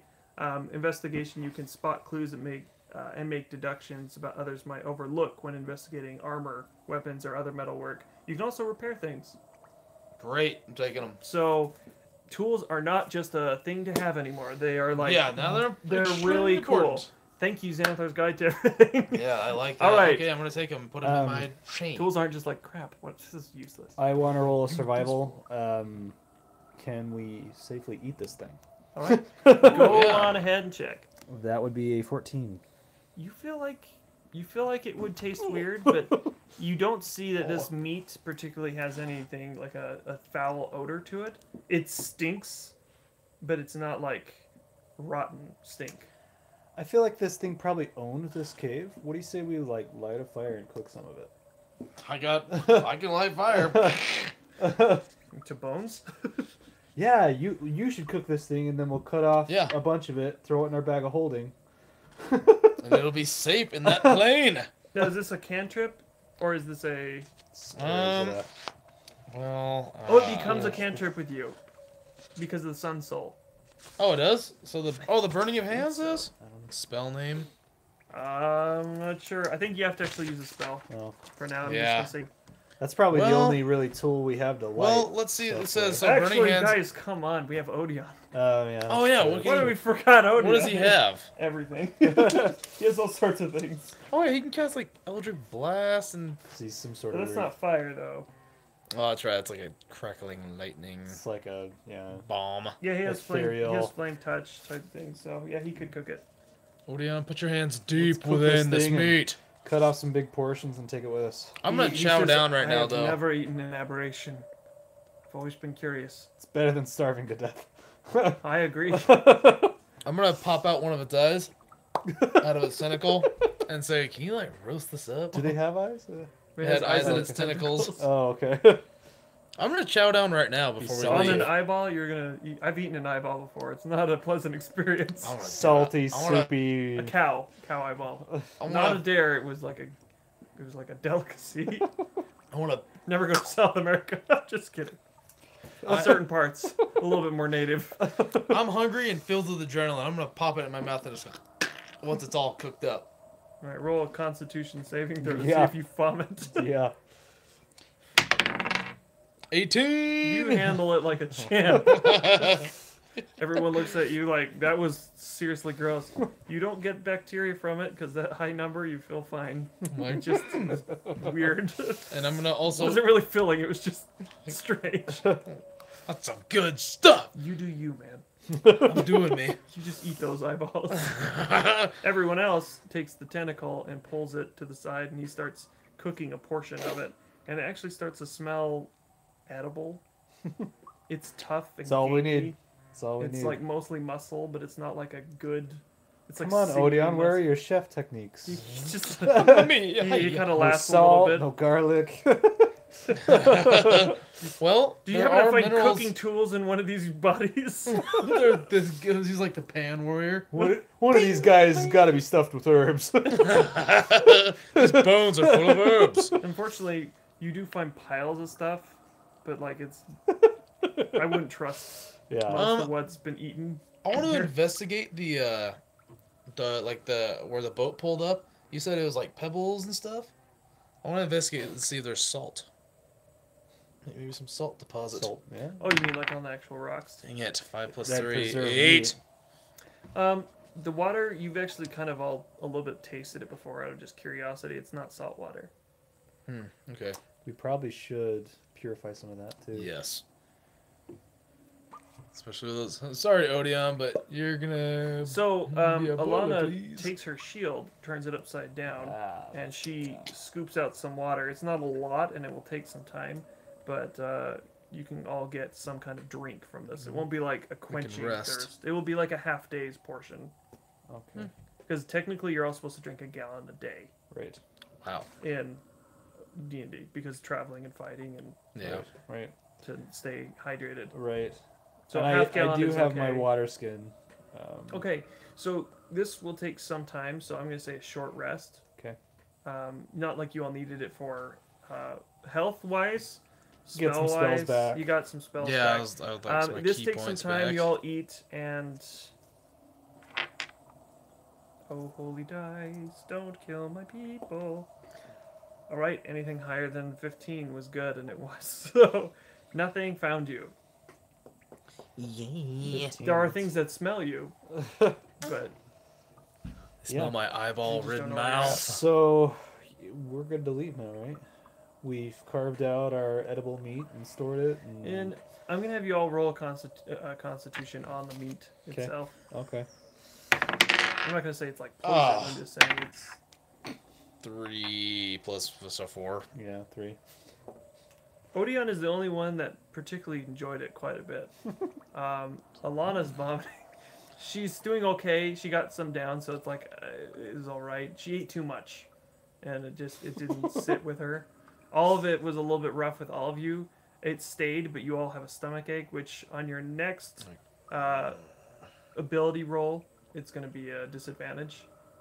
But other than that, that's about all it did. Okay. Nothing detrimental. Alana, however, is a little bit out of commission as she's nauseous. She didn't take to the underdark meat. I go up and Alana, I would you hold just- her hair for her Okay. while she's throwing up. Oh, it's so kind of you. All right. She's like, I wish I could chase this with some nice northern mead. Hell yeah. All right, so I got some pee for you. Just kidding. Just kidding. I'm from the north. all right, Got some mead for you, girl. here we go. Let's get moving. We don't have much time left, so let's get moving. Oh, dang. We wanted to end around like 10:30 Yeah. in the ballpark. Yeah. Not like 11:30 like last time when we tried to end at 10:30. Yeah. I had a 14-hour workday the next day. The I'm worst. so sorry. All right, well let's get going so that doesn't happen again. Yeah. All right, so you all board the boat.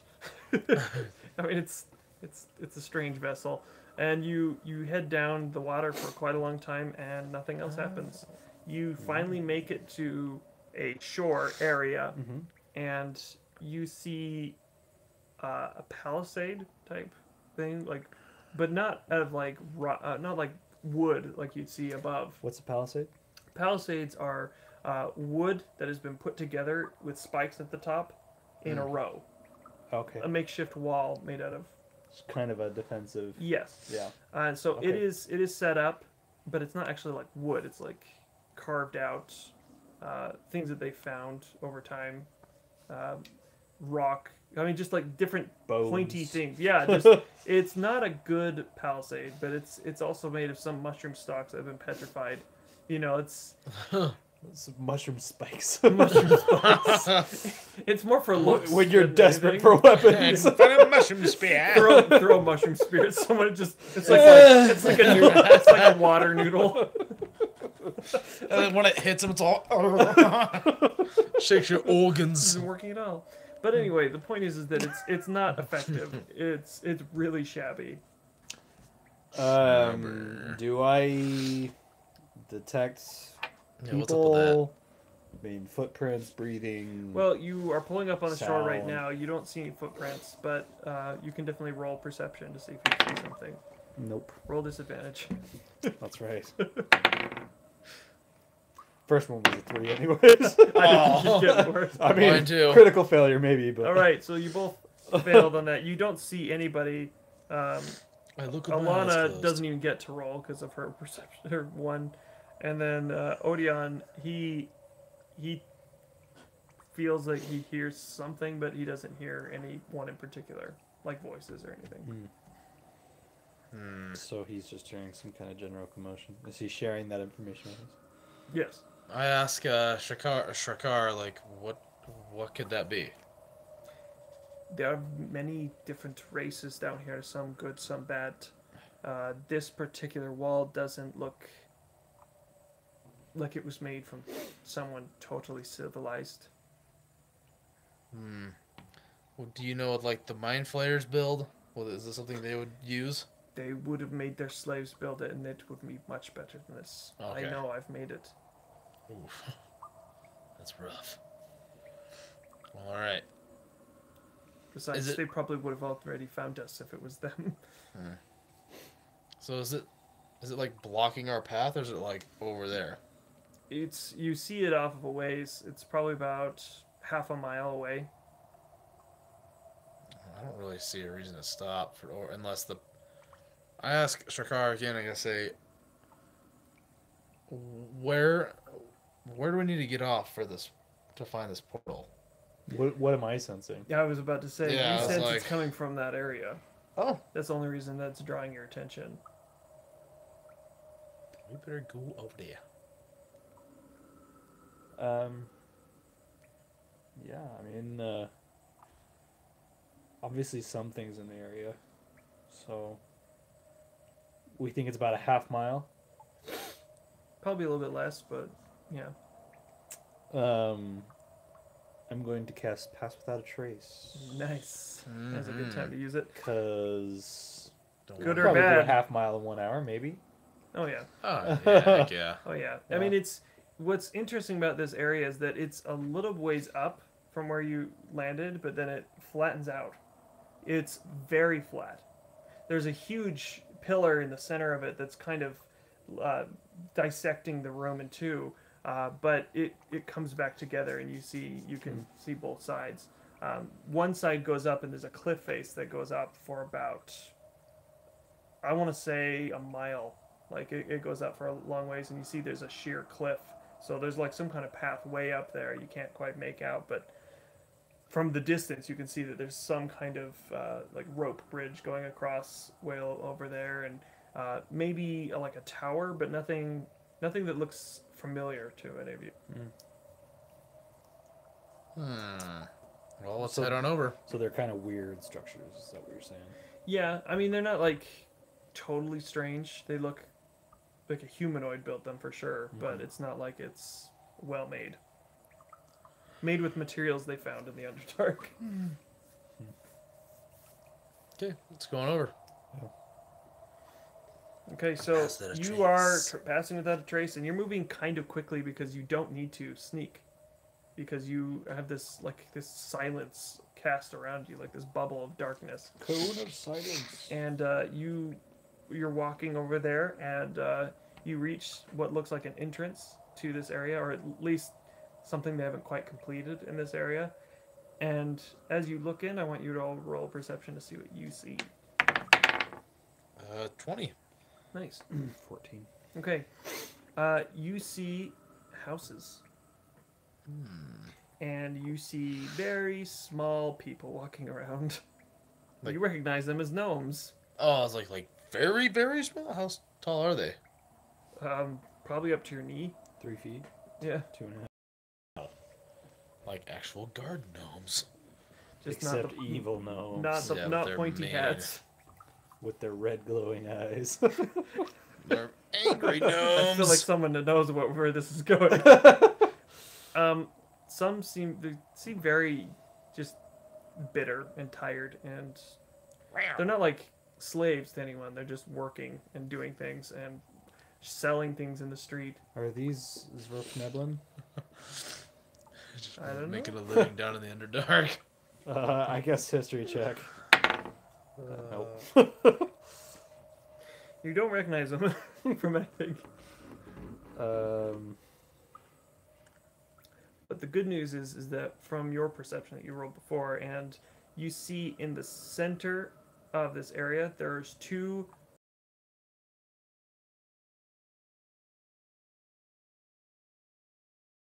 that is a portal. It's not open, but it is a portal. What do they speak? Nomian. Probably Zwerfnebli. Yeah, they have their own. They have their own little language. We better use that ring. That's right. Except, Luckily, you're still passing without a trace. yeah, Oh, we're so you sitting just, here discussing this. yeah. we It's can just- quiet. You could talk however loud you want, but I imagine probably don't risk it, because if it goes off and you're all screaming at each other.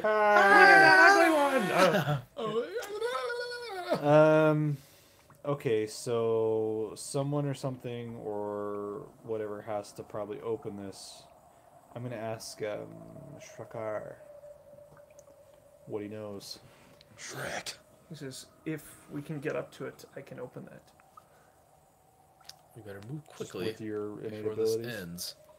How do they open it? I don't think they can. Oh.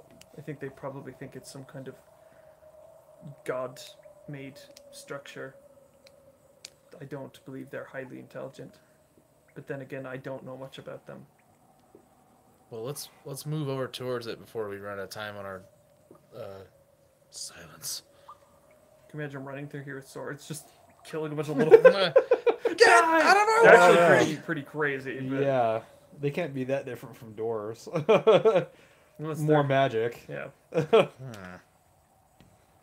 Yeah, I say we Yeah. move it.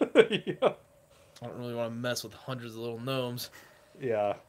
There's at least 30 inside. Yeah, let's get there. 30 little magical, sharp, not like- pointy teeth. Yeah, they're very. Red eyes. They're like you've seen gnomes before. They're all over the place. But these Underdark are gnomes. special kind of. There's actually gnomes down here that are fine. These are not them. You see them as you get closer. You're just like, they all have like very ragged clothes, spears. Most of them have weapons on them. Which, Tribal gnomes. Oh, what are these little kids doing here? yeah, at first you're like, to someone who doesn't know, would be like, children. The And babysitter's then getting they'll eat fired. you. They're like, Piranhas. no, Star Wars. Oh, Ewok. Oh, those little. Because Oh, they totally eat people.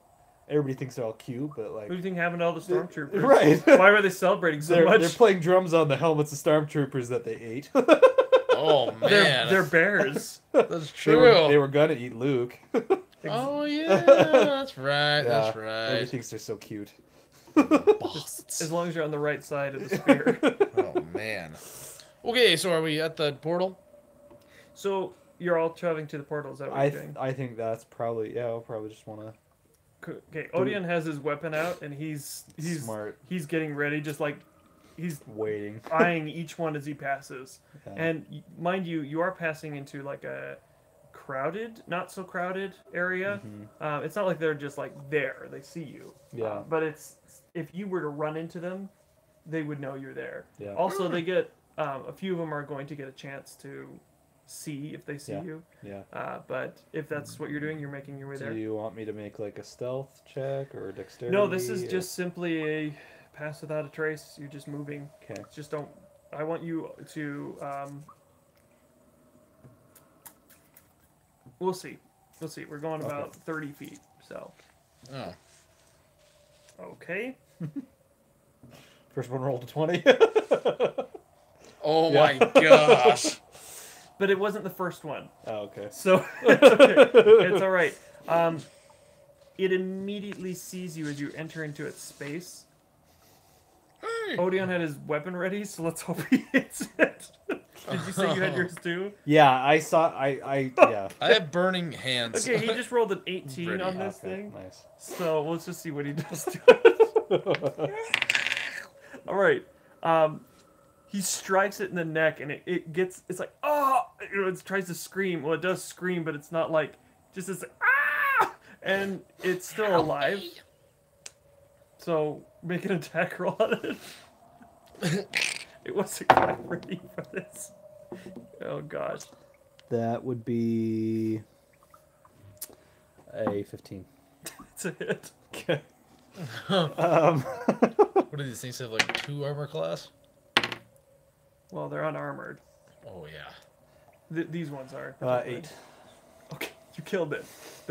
So immediately Odeon picks it up and just like keep moving. So like that guy suddenly just disappeared with a little blood spot. Like, yeah, whatever. Keep moving. I've never had that happen before. Or seen it. Child! Oh, It was definitely an adult, big long beard and everything. I want to use my ring of telekinesis to break something. Kind of a distraction, like. Like way behind you. Yeah, like, because I can reach about 120 feet with it, right? Yeah. So, be it like the bridge that's up above, or like just I just want to break something and Okay, have them all okay. be like, oh. So what happens? There's actually people up there. Oh. So immediately this cord You throw snaps, the body. and just a few of them just they just land well over gnomes. there, and a bunch of them just start screaming, and you can't really hear them too well because it's like you're underwater, Right. but you just hear them scream, everyone just start Poorly running. constructed. They start running over there, and some from up above are like pointing and like saying, "No, we didn't do it." You know, you kind of that action like, "No." We don't. But that was a good distraction. Everyone's looking up. Yeah. So that's great because that eliminated 4 others. Great, you just killed like 4 of them. Hopefully they weren't good gnomes. We'll never know. They had gold to give us. We're just like murdering this little community. They had jobs. Guys, seriously though, what if they were good? We don't know anything about What if these. they were like outcast gnomes and you just start slaughtering them? And breaking their bridges. It's true. It's true. We'll never know. Those were children that fell off that bridge. They were playing an ice game of tag. Anyway, let's not even think about that. Yeah. Let's just move straight to, you get to the portal, and he says, once we open this, it's going to be loud, and it's going to attract everyone. But if we can get through really quickly, we should be fine. Okay. Okay. Can anybody follow after we go through, or? If they have a shaman or mage, maybe, but I don't think so. A gnome like gets in there just floating around. Okay, he opens it up, and immediately just this, it's like this watery, like almost substance, but light. And a bunch of them jump back, and some jump behind carts, and they're many freaking out. Odeon grabs the bucket he has and just throws it out. And then... Traumatize these people, man.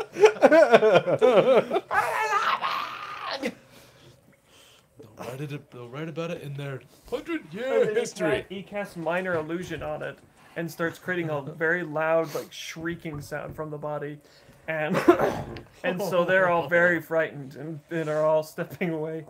Oh man. Okay, 2, 2, 2, 8, 4. Okay, and then a 12. None of them feel brave enough to step forward. They're all just looking at this body that's clearly been stabbed and shanked pretty badly. Oh man, this is interesting. I didn't imagine it going this way. I'm going to cast snare underneath the body. So that it gets raised 3 feet in the air. You'll probably never see it, but it will happen. Someone will approach it and they'll be up there for a while. Quite a long time. All right. The gods are angry. And you'll step through the portal, I assume? No reason to hang around here? Yeah. Unless you want to just wreck these gnomes some more? I don't know. Oh, we're good guys, but who cares?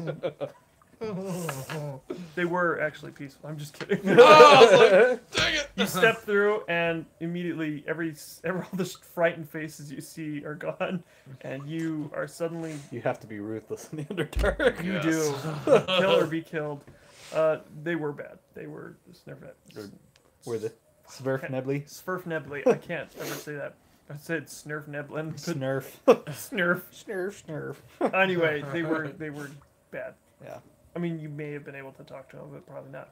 Anyway, suddenly before you, emptiness.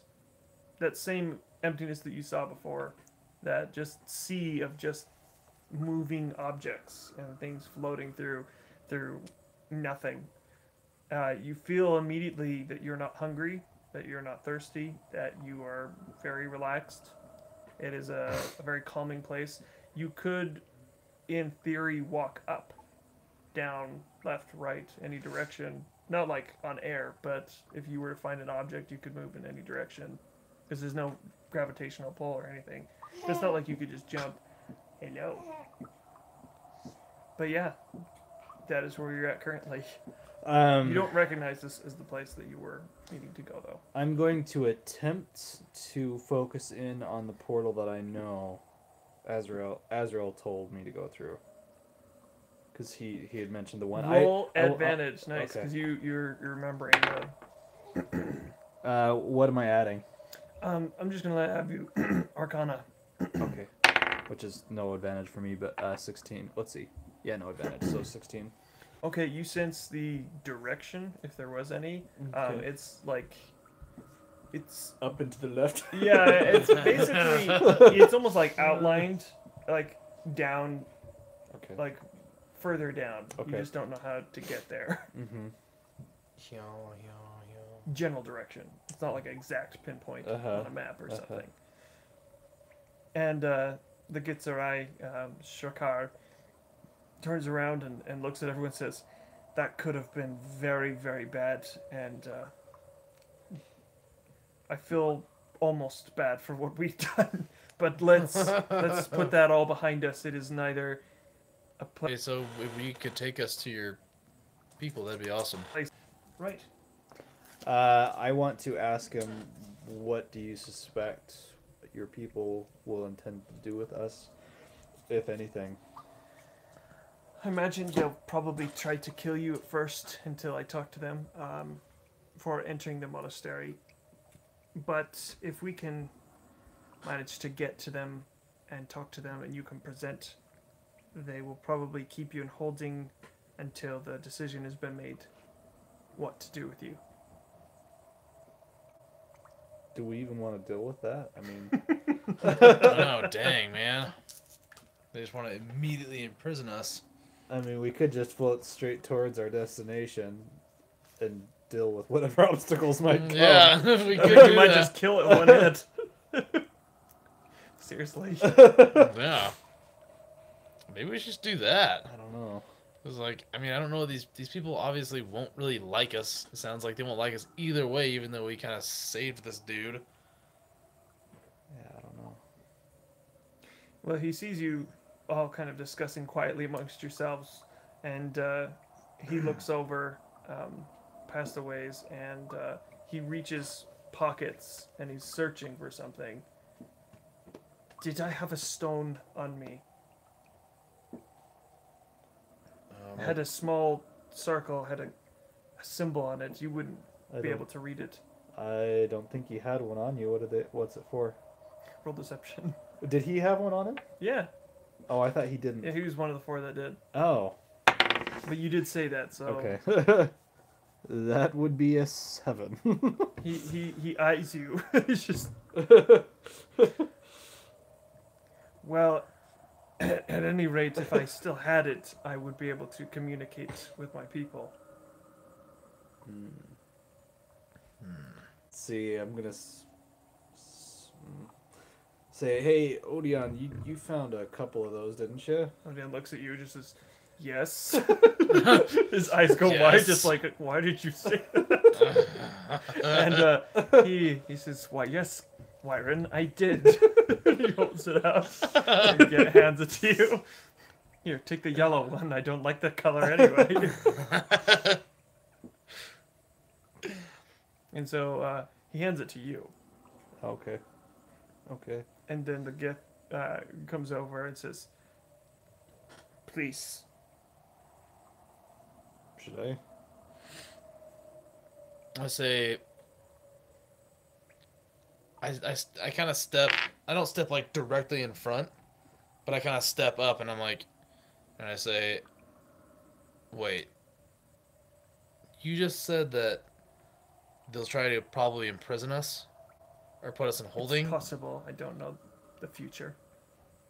I understand, but We're not a warlike people, but we are protective of our own. And you being outsiders in the unlikely place that you're in, we might have questions. I would if I was them. Perhaps we can convince them not to imprison you, but to stay outside. yeah, I was actually about to say. I was just gonna say, would it be? We wouldn't put chains on you if that's what you're thinking. We just put you in a safe room with guards. Oh, okay. But would it be better if we waited outside and, well, maybe we could send one of us with you up to the monastery. One of us that has a stove. And he doesn't know. Yeah. All right. Well, that can be perhaps done. Would you like to go now or camp, or The sooner the better. we don't need to sleep? Yeah. Let's just go. Yeah. So I'm gonna hand him the stone, and while he goes off and does his communicating, I'm gonna talk to Odeon and cry and tell them that we should reserve one of the silver weapons and not hand that over because that may be one of our best weapons here. Cut their tie. Yeah. All right. Just as a reserve, just say, Just in case there's give them everything we found. it washed away. All right. Yeah. Well, they. Because I know agree. Odion's holding So it. as you're saying this, he's over talking. So, it takes him a few minutes before anyone seems to answer, and someone finally answers, and you can't hear it. What's great about these things is that they are communication between that person and. So it's kind of almost mental. Yes, actually, most of it is.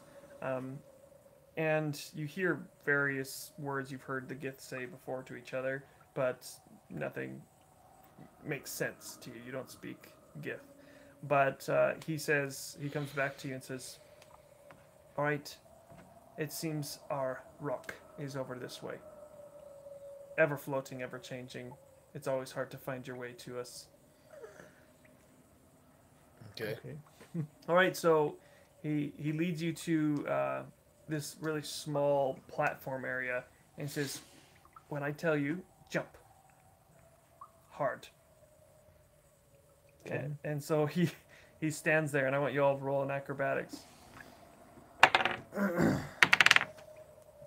21. All right, they rolled 18, 16. 7. Okay, so caught off guard when he says, jump! And everyone starts to jump, and you kind of half jump, and then you're moving. You're moving. It's just slower than everyone else. Everyone else just takes off. And you are all moving through space, and it is unnerving. You've never flown before, but there's nothing. It's like being over, when you're swimming, deep water. You don't know anything about it, what's under there, and there's nothing around you. That's what it feels like, except you're not treading water. You're just emptiness all around you. You see rocks, you see things, and you don't see anything where you're headed. But he said to jump, and he's jumping. And so you're moving through the air, and it's maybe 15 minutes of this. Oh, wow. Is Odeon next to me? Mm-hmm. I say, Odeon, now would be the time to pull a weapon. Shh. This is amazing. Yes, it is. Well, I don't think we should. Obviously, I'm not there, but never mind. So I won't say what I was thinking. You could I speak like loudly. Did I hear them though? I mean, Probably not. Yeah. So there's no point in me saying what I You was could gonna say something back there, just like, "Hey guys, what's going on?" No, that's okay. So,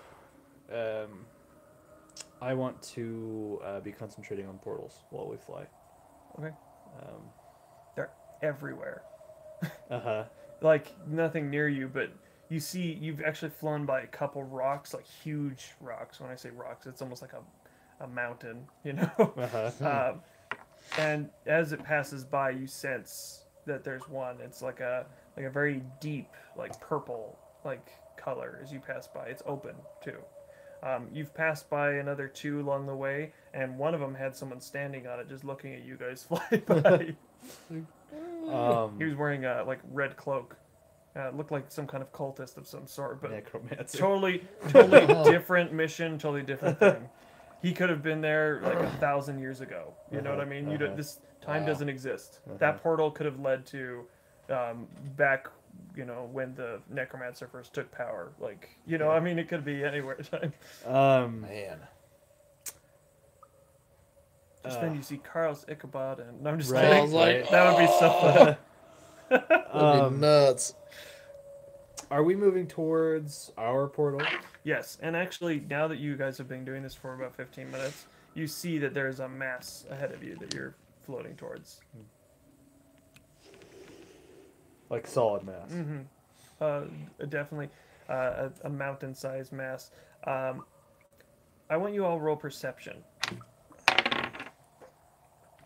What is with these crappy Oh, rolls? 19. 9.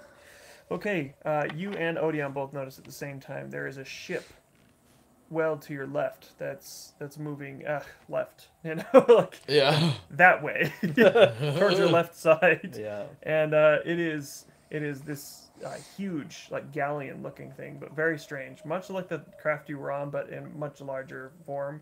And it seems there's something like pulling it. You can't quite make it out, but it has wings. Not like normal wings, like air would be moved, but like strange ethereal type wings, and it's like pulling rocks. Almost like sails. Yeah, almost, but it's like wavy, but it like latches onto different boulders and pulls, and it moves things around as it's going, almost like it's moving itself and the ship. Huh. They haven't noticed you, but they're not heading in your direction either. But you can definitely tell from what he told you that these are the Githyanki pirates. I'll call them pirates because that's what it's basically they are. Yeah. But yeah, you don't want to run into them, but you saw what they look like, and it's massive. Huh. They're not like cannons or anything, but Right. you know that they are aboard and they will mess you up. Mario. Yeah. Yeah. And finally, after another 10 minutes, you reach. It's strange because you all begin to land, kind of on your heads, but it's not like forceful. It gives you a little bit of like a ow, but you landed, and it's almost like the gravitational pull had like twisted as soon as you hit. Hmm. And so you landed. It's not like your feet landed. You just hit and kind of, it was ground. Very hard to understand place. It doesn't make sense, so it doesn't make sense when I explain it. It's just the way it is. You land, and he lands a little bit more graceful than you do, but he rights himself, and then he says, "Over here."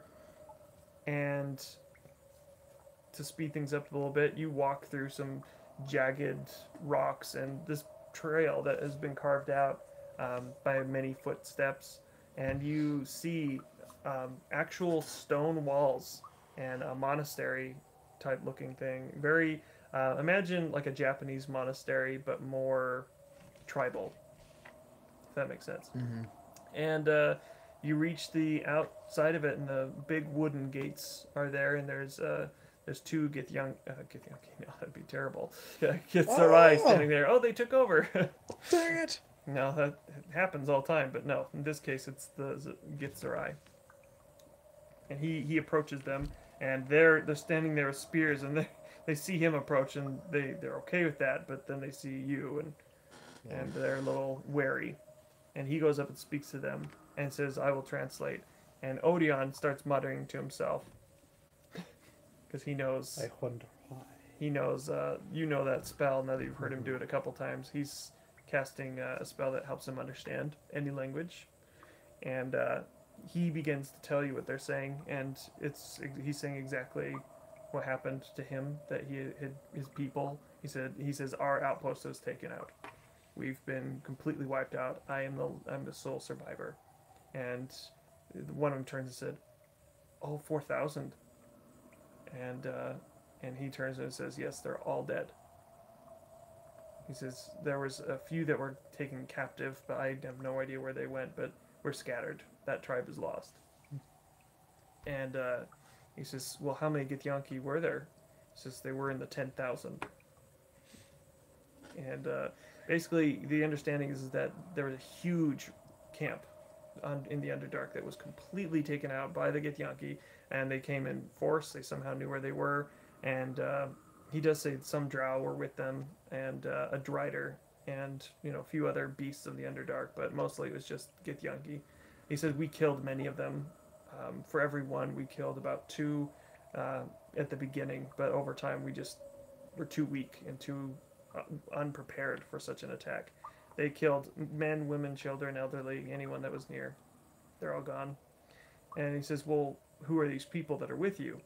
And he explains that you had saved him, and that you had been a great effort into getting him here.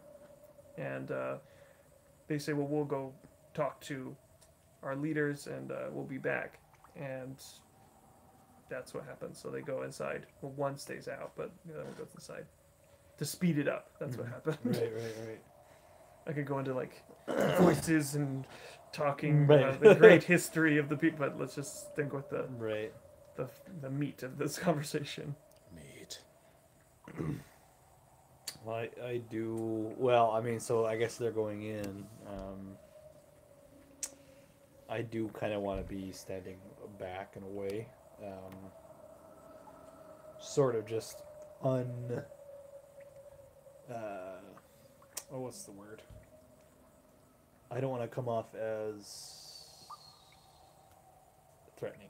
Okay. So, so you're standing there, and Just taking a passive stance, kind of away from their gate. right, You know, not hands nowhere near my weapon. Right. Right. you are all pretty armed for a group that started slaves and had nothing. Not totally armored and prepared, but decent enough. You killed some beasts that were, Better than a few days ago. yeah, oh for sure. Yeah. It's been about a week in the Underdark. I Not want a great place to be for a week. to take my mace and just lay it on the ground and get like kind of far away from it and just meditate. Okay, you kind of like set it like this, and so it's upright. You set it down and go sit down on some rocks. And Odeon, he doesn't.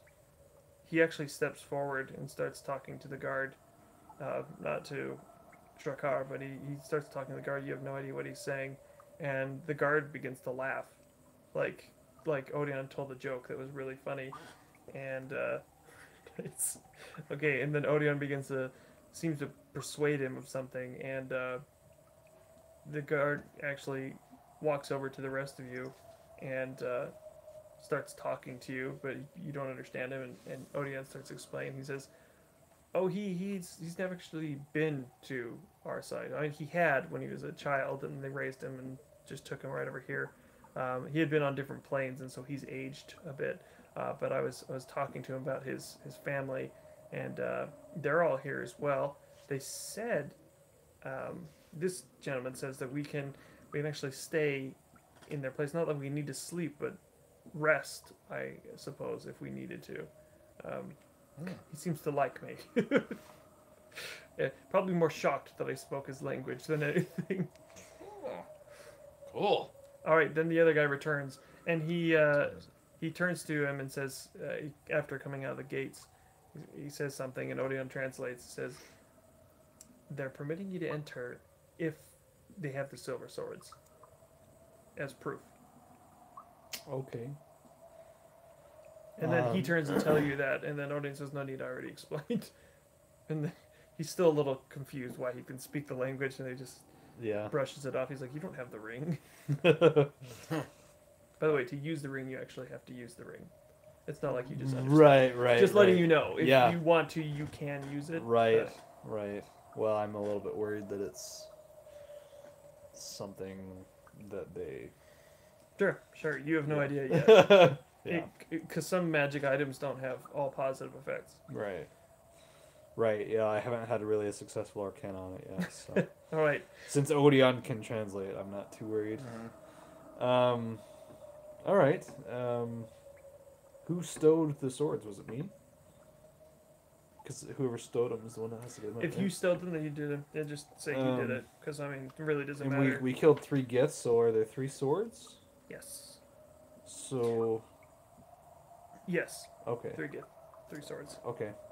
I was like, no, there were 4. Yeah, there were, but... Yeah, but the 4th was... Yeah, he's yours. No swords. So I'm going to actually take out 2 of the swords and present them and say these are the swords that we recovered from... So which one? Like the fallen gift. big one, the small one? The one who was giving the condition. Big old great sword. Oh, which swords? Yeah, like the... are you like... what combination are you doing? Two of the long swords or long sword? Great sword?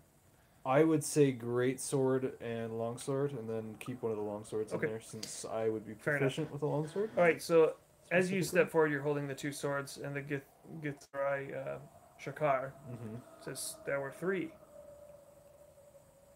You didn't find the 3rd sword?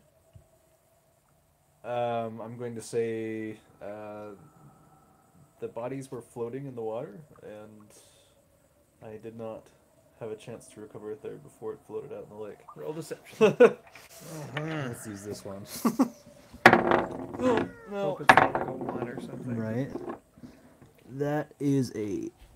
What is that? You're a lie. 21. You beat a 4? All right. He's like, ooh. So he believes you. He says, "Unfortunate. They could probably go for quite a bit for my people."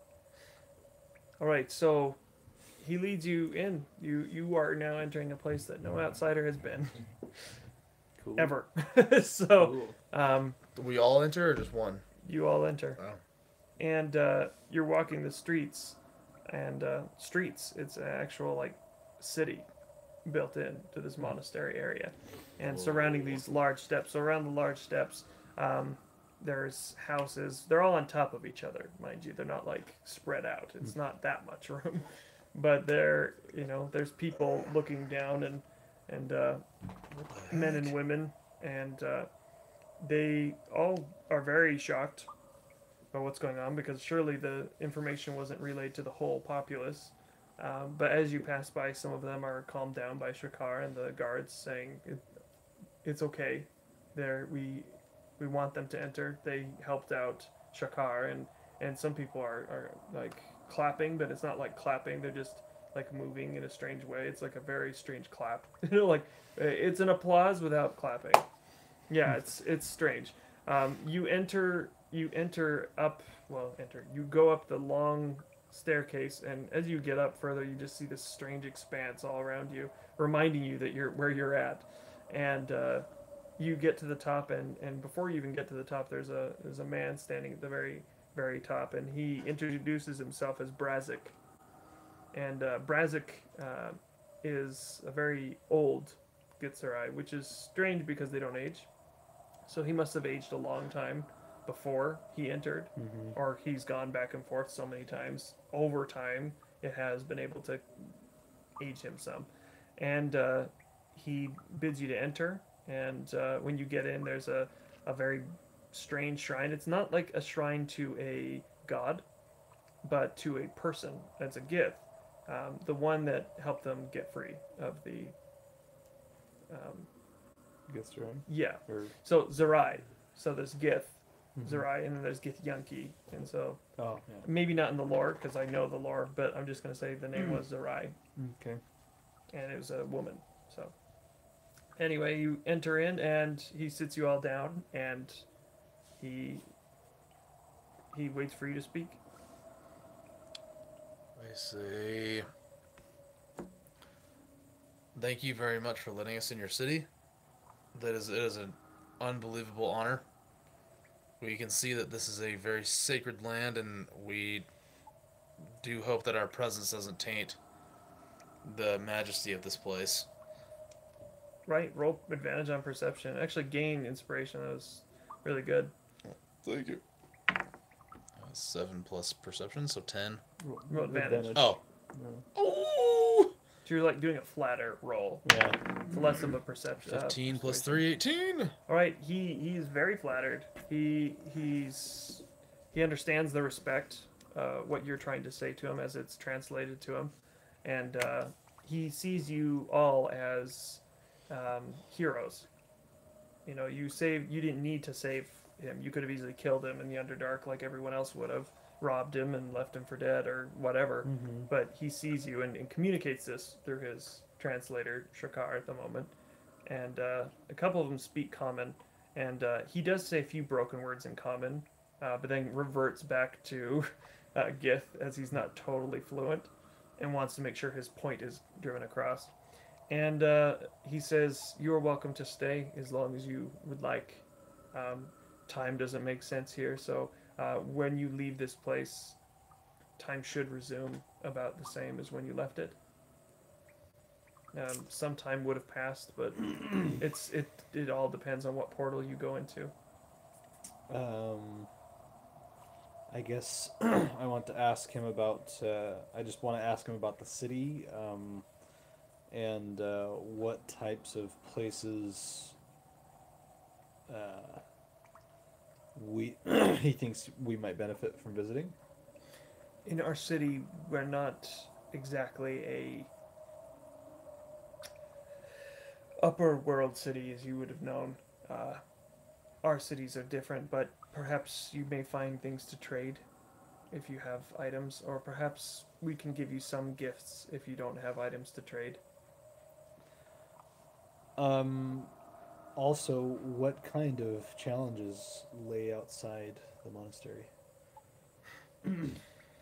As That's where we unusual- are, right? We're in yes. the monastery. Yeah. As unusual as the world is, the plane is around us, ever changing is always unknown. Mm. Some of our scouts go out and they'll find strange animals that perhaps some wizard in a tower was doing experiments on, and we keep them as pets. And you see him actually like have a white rabbit sitting next to him that he's just kind of like petting. At first you didn't know what it was, but it's a little rabbit. Huh. And he's never seen one before. It's like some exotic Follow the animal. white rabbit. It's an it's exotic animal to him. He likes it and keeps it as a pet. It doesn't age. It just It's like his Bengal tiger. He's like, right. He thinks it may be some fearsome beast. But anyway, he says Oh, it could if you're in be. the world of Monty Python. He's like it could be as calm as this or as fierce as a dragon. It's got huge pointy teeth.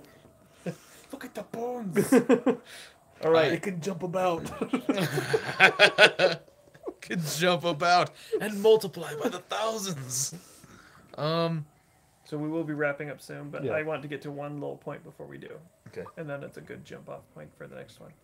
All right, so you can ask him any question you would like in the before, but there's not really much to trade here. They're just Yeah. pretty simple. They're monks. Right.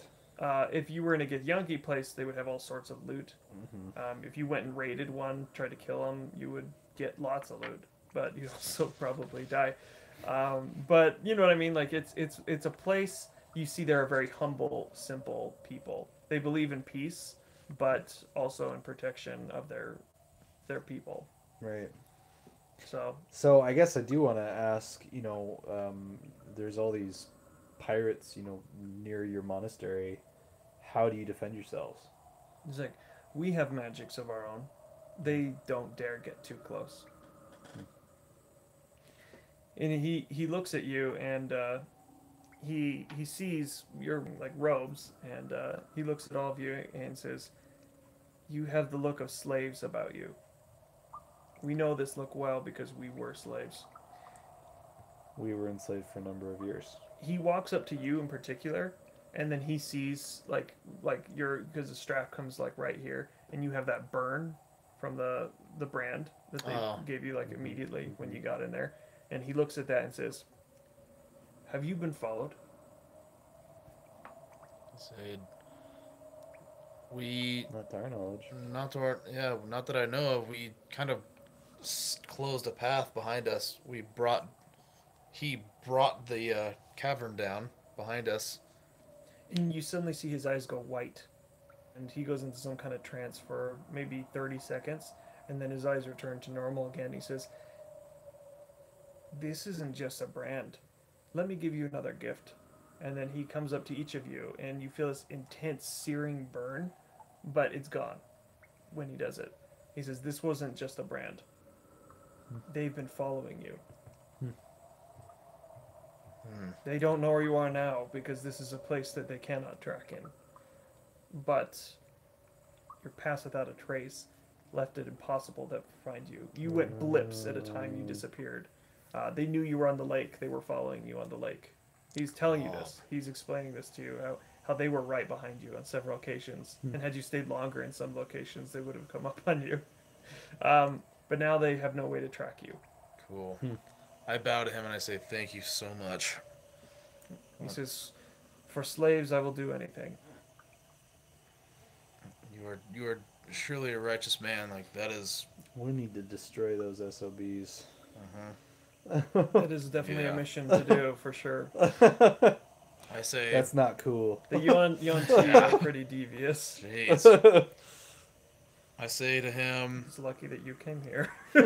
Eventually, Ammonius would have found you, and it wouldn't have been pretty. Now you can get the drop on him for once. Yeah. I say to him.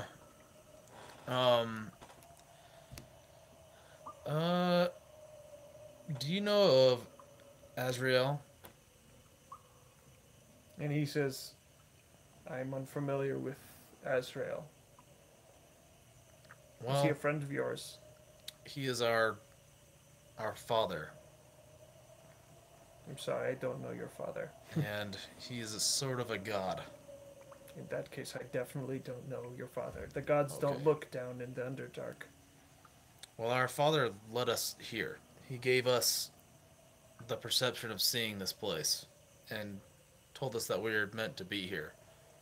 And, The astral plane is a strange place that a god could enter, and we not know. Well then, where did he tell you to go? he just told us to come here, and there were ruins and ruins and places everywhere, but we didn't know that yours would particularly exist. But He actually told us to leave. yeah, he told us to once we found our way out that we need to go. He says, well, if we can be of service for saving our prince, then please, by all means, help us. Let us help you. I say, same to you. If And So- you remember where the portal was, because you can actually still sense it. I say to him, same to you, sir. We would like to, like, if there's any time in the future, if the future even exists to you anymore. I'm not sure how long you've been here. The future is becoming a distant memory of mine as well. I say, but if we are to ever cross paths again, or there's some way for us to communicate and you need us, you are doing a serious service, because the Underdark was hell. He's like, well, my whole tribe, one of our tribes was wiped out. It is indeed a form of hell. And he says, well, I don't suspect I will see you again, but if you ever make your way here by accident, we will protect you. Thank you. But we're not warriors, but we can protect ourselves. We'll do our best to protect you as well. And your dear pet, which, may I pet your pet? He laughs and hands him to you. He says, perhaps one day we can find a way to get rid of the Githyanki, but not for some time. I imagine you don't have yet the capabilities to fight the whole Githyanki horde. One day. Mission pops up and says, level 20. Ooh! Well, that's Suggested level. Just that's kidding. Well, Spirit nuke. Yeah, right.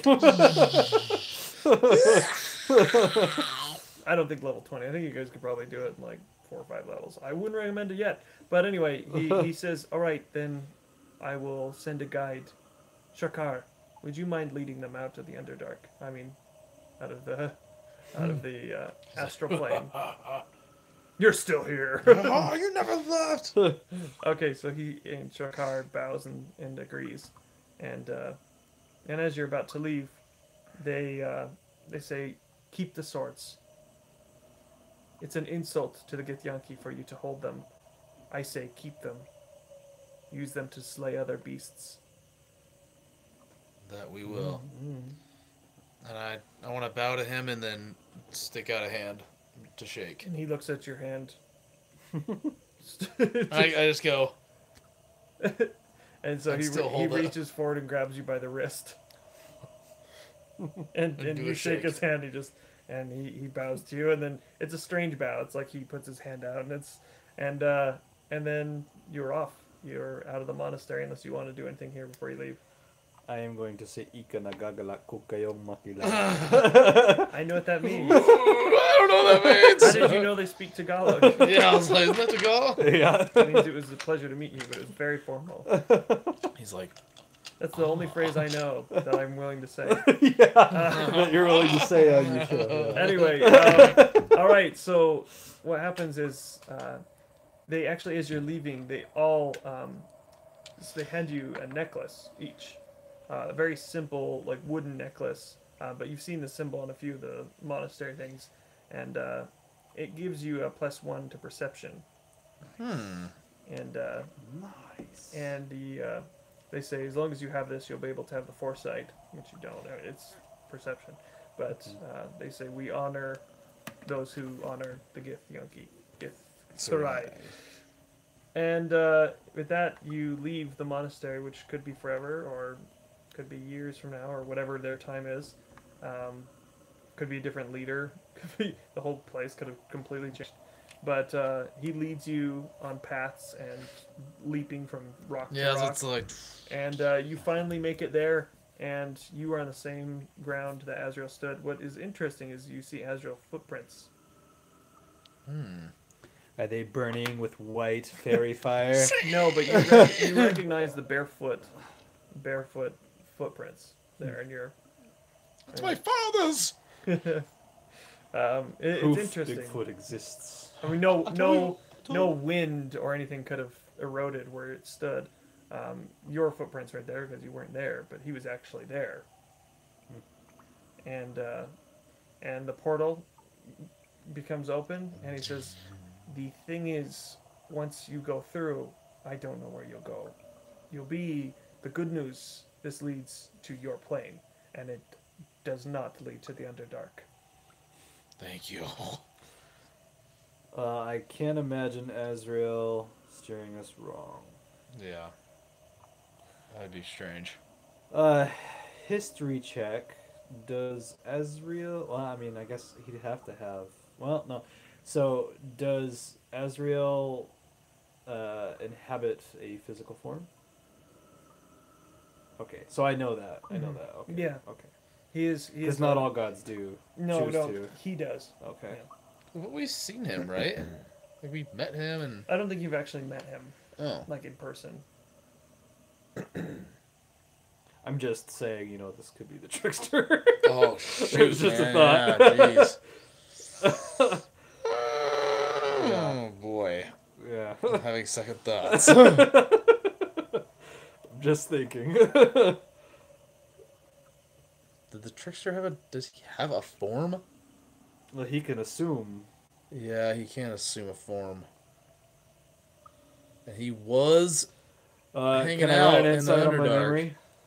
Oh my On gosh, on dude. your own memory. Yeah, of Azrael. Can I run an insight and like think back and like, wait a minute, was that Yeah. actually him? I just barely remember something huge, dude. Huh. 17. Okay. The thing, your card Uh-huh. is he said that it is on the way, that it's near, and we're going to meet it.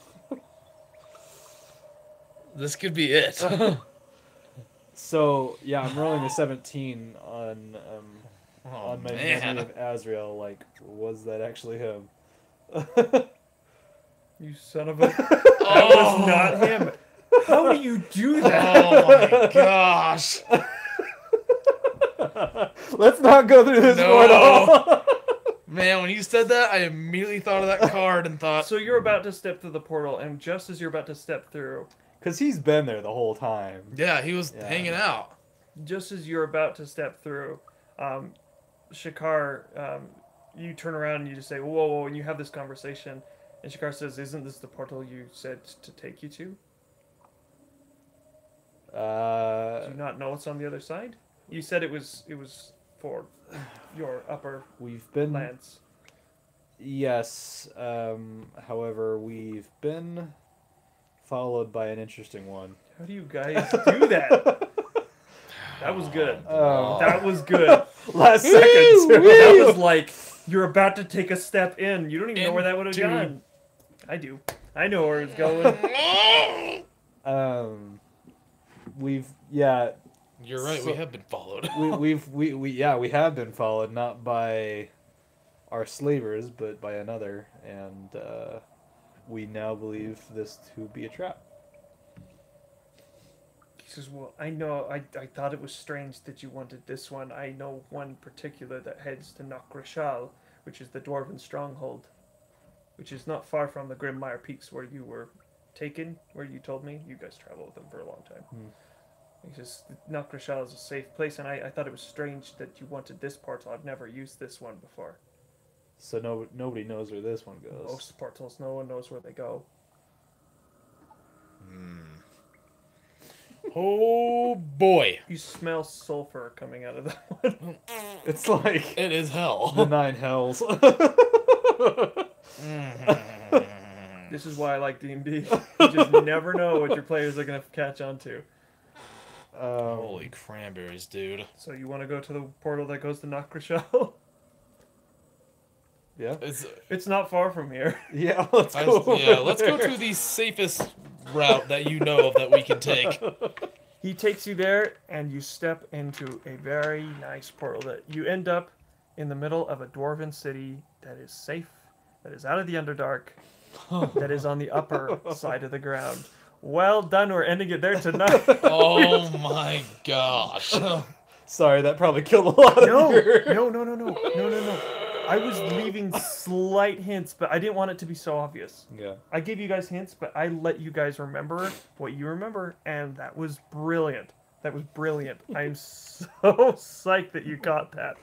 The bare footprints, I was trying to catch, like, he does appear in spirit. Mm-hmm. Only Okay. to you. He's only ever done that. Yeah. So that Yeah. insight, like, the bare footprints, and I was just, like, that was your last, like, Yeah. Figure it out. Figure it Yeah. out. impersonating a god isn't always easy, but Oh, a god man. can do it. Anyway, so here's the thing. My wife is not far away from birth, so we may not do Your next wife's not week. born yet? She's due in the next month, but our first came early. So whether we start next week after, or whatever, I'm not sure. All up in the air, and plus we're all really busy, and it really is. Yeah. But we want to keep going, and we're thankful that a few people were watching, and we appreciate that. Always on the replay, we always appreciate all that stuff as well. So thank you so much for joining, and may your rolls always be natural ones, just not natural ones. And hopefully these guys, they made it out of the Underdark, they made it out of the astral planes, and now they're in a habitable city with no slavers. Hooray! You're now in safe areas. First time. And we're not being followed. Yay! We'll see you next time.